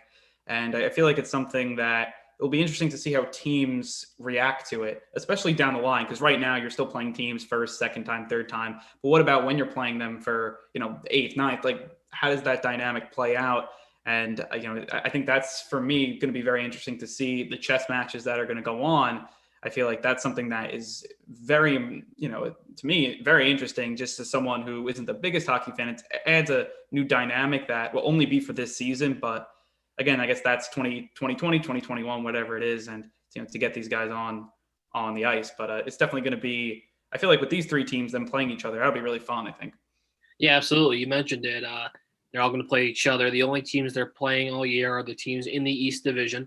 Right now you have Washington up in first place in that division, three wins, no regulation losses, 2 overtime losses. But what's interesting about Washington, Islanders played them twice this week, is they now have 4 of their best players, including their starting goalie and their captain, Alex Ovechkin, out because of coronavirus protocols. There was a positive test. There was evidence that they broke protocols when on a road trip. So they're out for the next couple of games. So that's going to be a very interesting couple of games to watch. In addition to only playing the same 7 teams all year long, they've also adopted somewhat, not exactly, but somewhat of a baseball-esque schedule where the Islanders played 2 against the Rangers, they played 1 against the Bruins, and then they played 2 against New Jersey, they played 2 against Washington, and so on and so forth, which is very interesting, limiting on travel, and so on and so forth. And that's how all of the divisions have been taking place so far. Let's start with the Islanders, because I think that they have the highest ceiling of these 4 teams. They're in the Final 4 last year in the Eastern Conference Final, losing Game 6 in overtime to Tampa Bay. Nothing to, be terribly upset about. I know your brother's an Islanders fan too. Nothing that me or your brother can be very upset about, is much further than I ever thought they would go. And Tampa Bay was last year and still is a phenomenal team. They haven't lost a game yet, despite losing their best player, Nikita Kucherov, to a season-ending injury. But they've looked really, really good so far. They had one stinker last Saturday, the 16th, against the Rangers. They lost 5-0 at the Garden. Semyon Varlamov, their goalie, gets hurt in warm-ups. Ilya Sorokin, the rookie, 25 years old, steps in. He stinks, and whatever. I mean, it's one game, his first NHL game. But the other 3 games have been played by Varlamov, and it's been a shutout against the Rangers, a shutout against the Bruins, and a 1-goal performance against the Devils. And he's been phenomenal. We'll see what happens on Sunday. I assume it's probably going to be Varlamov again. And then they have those 2 games against Washington. So the team has been able to score nicely, which is good. There's been some flux on the bottom 6, but they've been able to score, which is better. And in a short 56-game season, to get off to this nice start, 3-1, and have the goalie looking really good is really promising for the Islanders. Yeah, I think you throw that 5-0 loss kind of out. It's kind of just you lose your goalie. Like, it's kind of just it is what it is at that point. I know you don't want to do that in a shortened season, but that's just kind of what it was for the Islanders. But I love the way they play hockey. I mean, that they're well coached, well disciplined. They play complementary. I feel like that's all really good stuff. Good defense, good goaltending. And if they get enough scoring, that's always been the case over the last now 2 years. If you get enough scoring, they should be good. And I feel like, especially in this format where you're playing a lot of the same teams, I think that's going to help them being well coached. I talked about the chess matches that probably will go on. Having one of the best coaches, in the whole NHL is going to help you with that, with Barry Trotz. And again, I feel like this team, especially in this year, they're well equipped. You just look at all of these COVID seasons, it's usually teams with the best coaches that win, and the Islanders are going to be one of them. Yeah, absolutely. And I think you look at the Bruins game as kind of the magnum opus of the Islanders over the Barry Trotz era. It's a boring slog of a game on Monday afternoon. God, that game was boring. And oh my goodness, come on, somebody score. And Varlamov's keeping a minute, and then they get this fluky baseball goal from John Gabriel Pageau. They win the game 1-0, and Varlamov throws a shutout, and Pageau gets the one goal they need, and they win. But that has proven over the last 2 seasons to have slumps, right? Just before the shutdown last year, they were dying. They were on their last breath. They're out of the playoffs by the time. People forget that, right? They go to the Eastern Conference Final. But on March 7th, when it all ended, or March 9th, whatever it was, they were out of the playoffs. They lost to Vancouver. They lost like 7 games in a row, and they're out of the playoffs. And they lost their last home game, March 7th. That's what it was. I was there. They lost to Carolina. It was a bad call, but they lost in overtime to Carolina, and they barely got any points. They're out of the playoffs, and then they're able to pull it together. So that the way they play has proven to have slumps over the past 2 years. You just have to hope you avoid that and hope it doesn't come in the spring, because then you're kind of screwed. Let's talk about the Devils, because I think the Devils are really interesting, considering they lost on Thursday night to the Islanders 4-1. But their goalie, Mackenzie Blackwood, went to COVID protocol like right before the game. They put in Scott Wedgwood, who's like never really played before. He gives up 4 goals, whatever. But Jack Hughes has been really, really something this year. He's been much better than he was last year. Not that he was bad, and he wasn't great, but he wasn't terrible last year. And he's shown that we all knew he was going to be a really good player, but he's shown that he's going to be a very, very good player in this league. At one point, he was number 1 in the league in points. He's no longer. But a 3-point performance against the Rangers. He was shut down against the Islanders, but you just hope, if you're a Devils fan, that he's able to give you some wins and give you some hope, because it's been a tough couple of years for the Devils now. Yeah, exactly. I guess it's about getting those young players, and it's about making them progress. And yeah, I guess hope's the best thing that you can come out of this year. I mean, I guess when looking at the other 2 teams, if you're a Devils fan, you may not be as happy, especially if you have to play them so much. But I feel like, if Jack Hughes can continue to play well, they have some, I feel like when you look at their talent, they also have PK Subban, right? And, he's a guy good player. And I feel like it'll be interesting to see how they progress down the line, especially when they play those better teams or more often, I guess. But hey, if they progress, I think that's big for them. I mean, everyone always talks about the Islanders, Rangers, not really about the Devils. So they can continue to progress, get some more talent. I mean, hey, I think they could be good down the line. Of course, they fired John Hines before the shutdown last year. They hired Lindy Ruff away from the Rangers. That was an interesting – I was not in love with the hire. I think you look at, the Rangers defense, which was he was the defensive coach for the Rangers over the last couple of years, and their defense has been what's really held them back. He gets the job with the Devils, and they've been pretty good, especially defensively. So maybe he'll prove us all wrong. We'll see. The final team, of course, the New York Rangers. They have had a very, very interesting start to the season. Alexis Lafreniere, their first overall pick, no points so far, but he's 19 years old. He's a rookie. You got to give him a little bit of time. What's more concerning was the Igor Shesterkin performance against the Islanders, in Game 1. I wasn't concerned because I love him. But if you're a Rangers fan, you're very concerned about that. Because that was not good, and then you turn it around, you come out with the Alexander Georgiev performance, where he was very good on the second night. Now, the Islanders were not as good as they were in Game 1, but Georgiev was very good. We just talked about this with Mike Mancuso. Georgiev was very good in Game 2, and then Shesterkin got in at the end of that Devils game that they lost, and then last night, or Friday night, I should say, they lose to the Penguins in a shootout. That sweet goal by Filipino, by the way, if you haven't seen that yet. Very nice goal. But really, Tristan Jarry just simply outplayed them. I mean, he makes 31 starts. He was pulled in the previous start. He makes 31 saves, I should say, excuse me.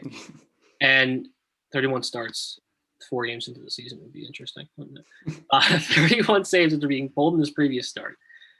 And they lose in the shootout, and they get a point. But I think this is not how the Rangers kind of saw this season progressing. We talked about Tony DeAngelo with Mike, but besides that, really, it hasn't been terribly successful. Exactly. I feel like that's kind of getting off on the wrong foot. That's what, at least I've seen. And they're a team that I think everyone was talking about, oh, they're going to be so good. This is going to be the year they break out and everything. And just, again, it's been very small sample size, right? But hasn't really happened to, I guess, maybe they hoped. And, they do have all the young players. I mean, Panarin's, Zibanejad, all those guys. I just feel like they're a team that is very rides on momentum, and I feel like that's something that could hurt them. And, I feel like disciplines hurt them, this year as well, fundamentals and that stuff. And maybe that has something to do with just the unknowns of this season. But again, I feel like the Islanders right now are the team to beat out of the three teams. And I feel like they're in the best spot. And I feel like they've built something really well in the Rangers. I think they're getting there, but I think that so far, the hype hasn't, came home and, really solidified itself right now. Yeah, so Shesterkin was better last night or Friday night. I keep saying that. 23 or 24, 25 saves on 28 shots, 3 goals allowed in the regulation, and then gives up the two goals in the shootout to lose. There are 2 players I want to point out on the Rangers who it's weird. So Jack Johnson, we'll start with him. He was signed this offseason as like a veteran defenseman, kind of 6th, 7th defenseman kind of guy. But he's played in every game, and he's been a handicap the entire time. He was a -2 again on Friday night against Pittsburgh, and he was just not good, and he hasn't been good. And I don't really know what the expectations were coming into the season, because this isn't much different than how he played on Pittsburgh last year. The other guy, we just spoke about him with Mike, is Tony DeAngelo. Tony DeAngelo has been a disaster this season. He gets walked by Matthew Barzal and then takes a boneheaded penalty in game 1. Then he gets benched for game 2, and now in game 4, he is a -2 with 2 shots on goal. So -2, that's not good for an offensive defense. It's an overrated stat, sure, but it's still not good for an offensive defenseman to have 2 shots on goal and be a -2. And then he's the one who goes down at the end. He's the 3rd shooter in the shootout, and he gets saved by Tristan Jarry, and they lose the game. So for me, it's again for the 3rd straight year now that I'll say this: the defense on this team isn't good, and if they're going to move forward, it has to be good. Like, I don't understand how, like, if you keep playing Jack Johnson and Tony DeAngelo, like, you aren't going to make the playoffs, because they aren't. Like, Tony DeAngelo's a good player. He could get better. He could turn the season around. He's had an awful start to this year. Jack Johnson just stinks.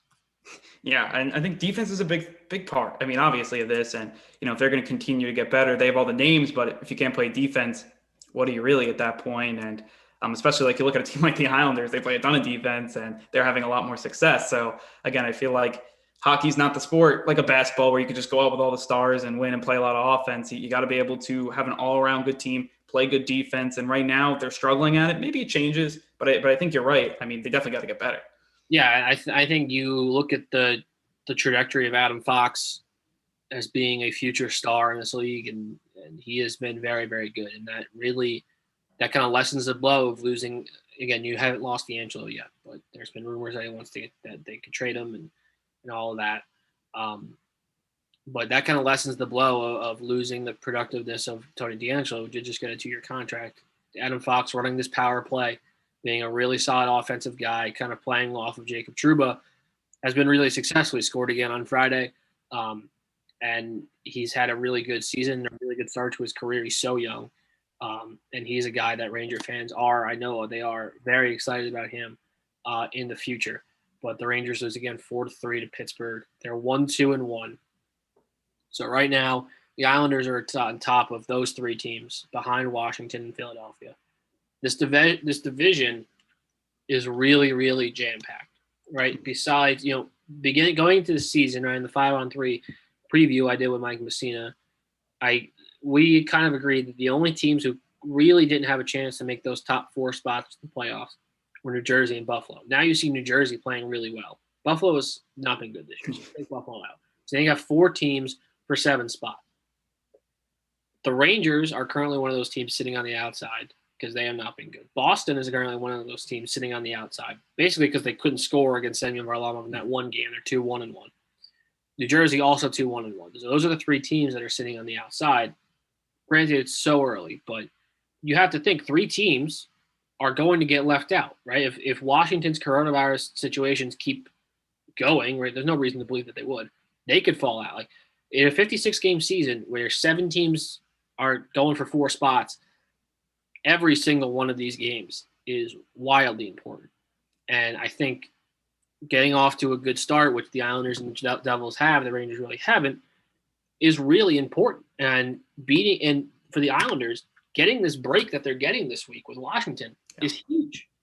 Yeah, I think that's something where, you talk about the team so close together, COVID, that starts to kind of, rear its ugly head. And when you have good coaching and you have a good culture that's like, look, we're here to win a Stanley Cup. We're not going to go on the road trip and get, out for 2 games the whole week. Like, that makes a play at it. And like, that matters. And I feel like that's something that will matter. And with these teams so close together, I think that's why you give an edge to the Islanders, because in this, you don't really know what's going to happen day to day. And look, I feel like even if the Islanders lost a few of their good players, I would still think that they can still win games, and maybe some other teams can't. And I feel like that's something that's going to help them. And you talk about this division being so close together. That's also another thing. You want to see these teams play. Once they play more, I mean, it's going to probably even get more muddled. So again, it'll be really interesting to see who goes on, who's on the in, who's on the out. And again, so early, but I mean, I think that's going to be something down the line to watch out for. I'm really curious how this week is going to impact Washington's future. Exactly. Because 3-2, 8 points in 5 games. Again, it's such a small sample size, I know, but they're first place in the East right now. And they should be. They fired their coach, Todd Reardon, and hired Peter Laviolette, who's a true and tested coach, right? He's an old coach. Excuse me. So now they're going to play 2 games against the Islanders, granted at home, but still against the Islanders, who are a good team, without their starting goalie, Ilya Samsonov, and without Alex Ovechkin, and without Dmitry Orlov. That's huge for the Islanders, right? They're going to only play 8 games. They're going to play 8 games against Washington this year, and 2 of them are going to be without their 2 best players, their best offensive player and their starting goalie. To me, it's 2 must-win games right now for the Islanders. The Devils, they play tonight. You would like to see them win that game, of course, but going up against Washington, it's a team that you have to beat in order to make these playoffs this year. It's 2 must-win games, because if you can't beat them without Ovi and Samsonov, then you don't have a chance to beat them with Ovi and Samsonov. And at that point, you might as well just pack it up. What are we doing here? Yeah, exactly. I think that's the biggest thing. That's a quarter of their games. You win, that gives you a huge jump. And I know it's this early in the season, but you're only playing 56 games. So if you can get 2 wins there, and again, you're starting to string something together, and if the Islanders continue to look good, you're just hoping that those rough spots don't hit towards the playoffs. Then, you should be in pretty good shape, I feel. Absolutely. There have been some, COVID issues with the NHL so far. Dallas Stars did not get off to the start they wanted to get off to. COVID runs through their training camp. Most of them are asymptomatic. Everybody is fine. They finally played their first game on Friday night. And they won 7-0. So they are 1-0 on this season, headed to on that pace for their 56-0 season. And of course, we just mentioned Washington. But other than that, it's been pretty good on that side, which is good. But we'll see. Obviously, we remember in the mid NFL season, it got really dicey. Early baseball season, it got really dicey. And now with basketball too. And basketball as well, absolutely. And baseball had a very similar schedule to what hockey is doing right now. Remember, of course, the Yankees and the Mets only play teams in the AL and NL East. Very similar to what the NHL is doing right now. It's still got a little bit dicey there at the beginning with the Marlins and the Cardinals and all of that. So it's definitely something to keep your eye out, as much as I don't want to. And I know none of us want to keep our eye out for this anymore. We're definitely all sick of it, but we have to keep our eye out for it, because you just hope that everybody's able to play 56 games. That's the hope at the end of the day. But the season has gotten off to a good start thus far. I think my favorite division to watch this year, of course, it's the East, because that's Rangers and Pittsburgh. But the North Division has been a lot of fun. And I spoke earlier about the Pierre-Luc Dubois, Patrick Laine trade. So that sends Dubois from Columbus to Winnipeg, and Laine from Winnipeg to Columbus, which is kind of funny because Ohio, Manitoba, we're splitting hairs at this point. So that kind of changes up the North Division a little bit, but you have Edmonton, who has the best player in the world. They haven't gotten off to a great start, but Toronto has, and Montreal's been very good. So that's a really fun division to watch as well. I don't know how much of Canada hockey you've been watching. Yeah, I have been watching.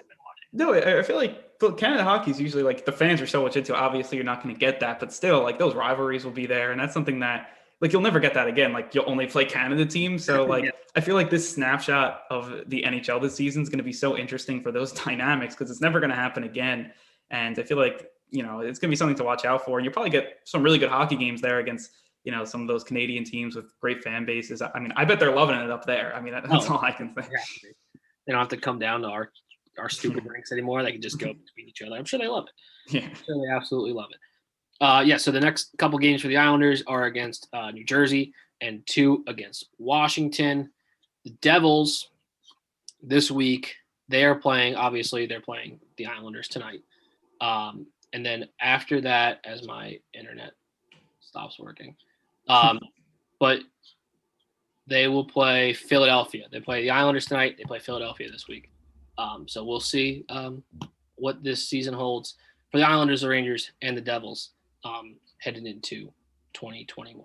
All right, so we'll be back in a couple of minutes here. We're going to talk about the Olympics. Lots of weird stuff going on with what was 2020, now are the 2021 Summer Olympics in Tokyo. We're going to talk about that, the impact on our American sports because of it, and a lot of good stuff in our last segment. Stick with us.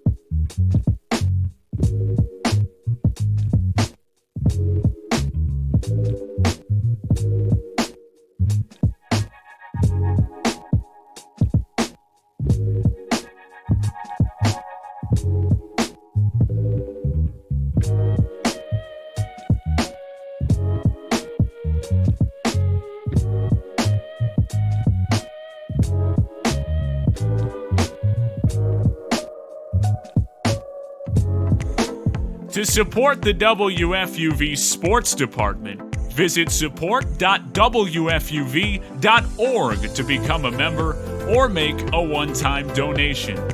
WFUV Sports, home to New York's longest-running sports call-in show and the flagship station of Fordham Athletics.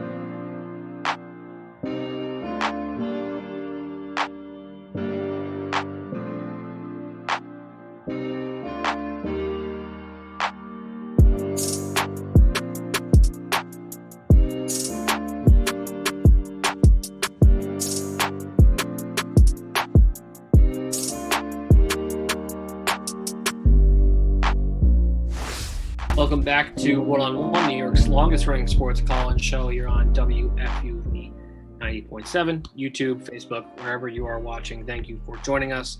Andrew Galata is here with me. I'm Chris Hennessy. Our final segment here, 1:47 a.m. on Sunday morning. We're going to talk about the Olympics.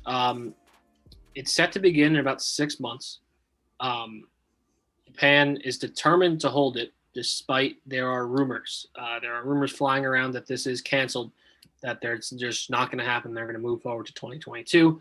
Of course, because of the coronavirus pandemic, they were supposed to happen in August, and now they're scheduled to happen this July. We will see what happens with this Olympics. It's completely up in the air right now. We have no idea. But what we do know is that if it does happen, it's going to be a big deal to get all these people together in one room. So if you ask me right now, I would believe the rumors, but I don't know. It doesn't seem like a realistic possibility as of right now, but we can only hope.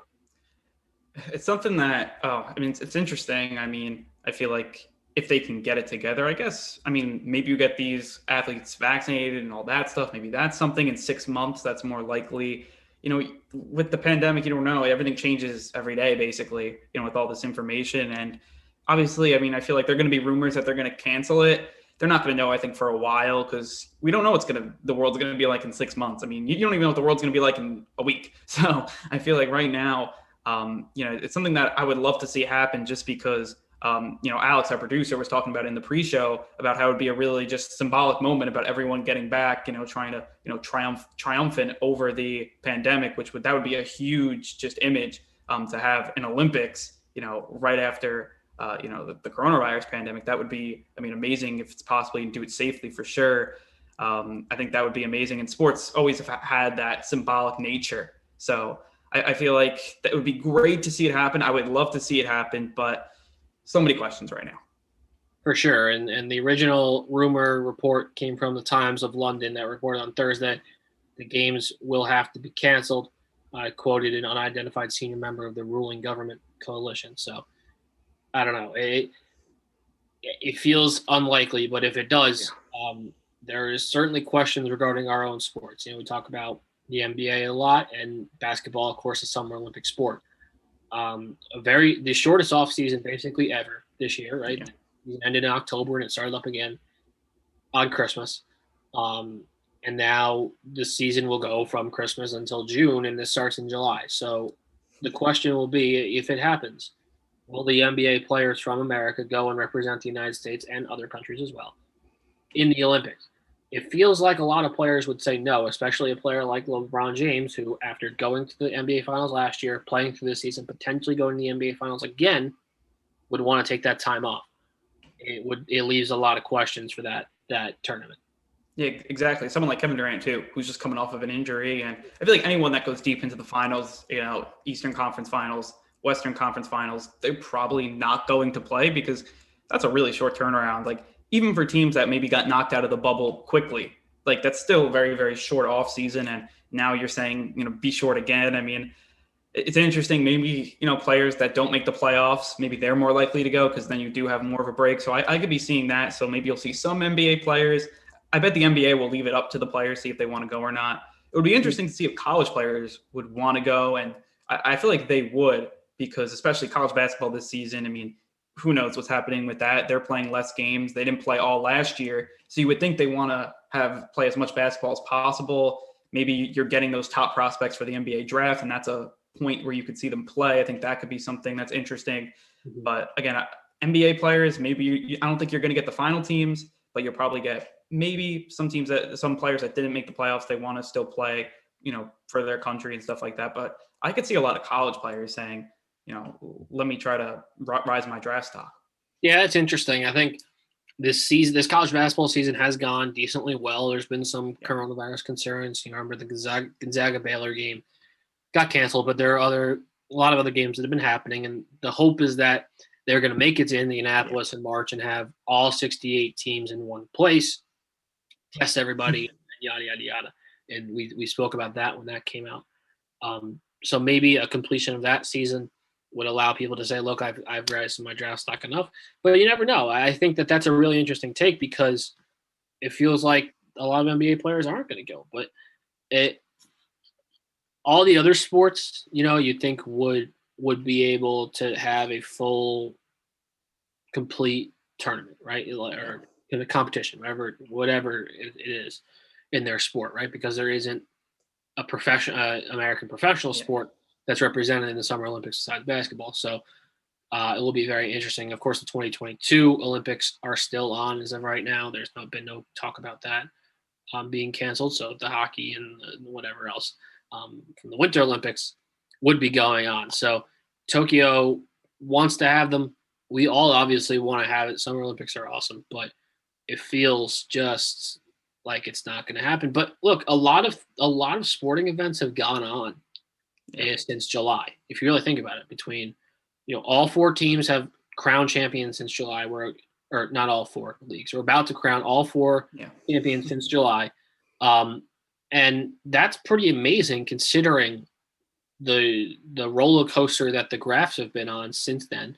Called the Lightning, the Lakers, the Dodgers, and one of these four teams in the NFL champions since July is amazing, and people in the NFL, NBA, NHL, MLB should be rewarded and congratulated for that. But this is a different animal with all of these different athletes. It's also from, worldwide. So Yeah, that's a lot of, it's more athletes for sure, obviously, but just where they're coming from. It's not just one country. But look, it's not even just the US. Europe has been able to continue soccer and all that stuff. And, that's something I think would be interesting to see, in the Olympics. I think international soccer for me is interesting. Who's not really a soccer fan, to see, guys definitely care about that for sure. And I think that would be something that would be to watch for in the Olympics if that would happen. But it's just hard. It's just a logistical nightmare. That's a lot of athletes from all these different countries coming in. I think the only way you got it done is if you can vaccinate everyone. I think, and I don't know if that's going to be possible, if Japan would want to do that and go through all that. Again, who knows, because everything's changing so rapidly. But again, I think we'll have to wait and see. Well, one interesting thing, it's not a parallel just because of the number of people, but it's the parallel in terms of the travel, is the Australian Open right now. And it's been a disaster. I saw this morning on the news. It's been a disaster because everybody's in quarantine. They've had they had 10 positive tests, only one from an athlete. But the Australian Open tennis has not gotten off to a good start, and there hasn't been one single shot hit. And you can just see, with a multitude of, with 100 times the amount of people at an Olympics, that it could be a disaster. And you hope that this Australian Open goes on as scheduled, but it doesn't feel like it will. But you hope that it does, and you hope the Olympics does. But I think that if you look at this Australian Open, you kind of say, like, this probably isn't a good idea, because you had a lot of people coming from a lot of different places. I'm not exactly up to date on the tennis tour, but I wouldn't imagine they're all in a bubble. That's probably not how this works, especially the men's and women's tour are probably in two different places at different times. So it feels like there isn't a track record for this kind of event, right? There's a track record for the NFL, the track record for a team from Buffalo and a team from Tampa Bay playing against each other in Buffalo with testing and quarantining and bubbling and yada yada yada. There's no track record. There's no precedent, is the word I was looking for like track athletes from all across the world coming to Tokyo and living in a hotel. That has not happened, and hopefully it does, but it doesn't look promising. Yeah, the one thing I'll say is, I wonder if, I don't think they would do this, but just to maybe have some sort of Olympics, would they cancel certain sports that they think is high risk, and they just bring in, let's say half the sports, so you cut down on that travel, just to have something, because at this point it's really not, it's either going to get canceled or it's going to get played. So I'd wonder, I don't know, I really don't know what the Olympics would think, but maybe cutting out all the high risk sports that would deem problems, then you have some that at least you can play. And I think maybe that's something, just to have some semblance of an Olympics, or maybe they'd skip it right over. I don't know if the money situation would be worth that, but that's something that I was just thinking of. I don't know how it would logistically work, but it was maybe something. Yeah, I know locally, just in not even just like where I live, but everywhere, where places where soccer was played and football was canceled this fall, it was not met very well. And this is it's in high school, so I do wonder about the logistics of that. Very interesting, though. If they cancel swimming and they do track and they just social distance everybody, it'd be weird, but maybe they do it just for the money. You never know. But we'll see what happens. Supposed to happen July 2021 now, 11 months later than it was originally scheduled, the Tokyo Olympics. Now up in the air after reports that it has been canceled. There are now reports that are saying it has not been canceled. So we'll keep our eyes out for that in the next 6 months and see if there is an Olympics come July. So any last thoughts on today's show, Andrew? I know it's pretty late out here, so. I just can't wait for championship Sunday. These football games are so great. I love chess matches, and that's something that I think is going to be amazing to see. Brady, Rodgers, and Mahomes, and then Allen. I think that's going to be a great QB matchups. A lot of great storylines there. For the best teams. I wish my Saints were in there, but I'll still watch some great football. And then I feel like besides that, that's kind of what today is about. Sunday, championship Sunday. And that's something that as a football fan, a huge football fan, that's something I'm looking forward to the most. Absolutely. Could not agree more. Thank you to Kelly Bright, who took us through the headlines all day today. She was awesome as always. Thank you, Alex Wolves, for keeping us on the air and doing the fantastic job you always do. Bobby Ciaffardini, our sports director, Emmanuel Mbari, our sports manager. For Andrew Galata, I'm Chris Hennessy. Have a good night, everybody. We'll see you next week.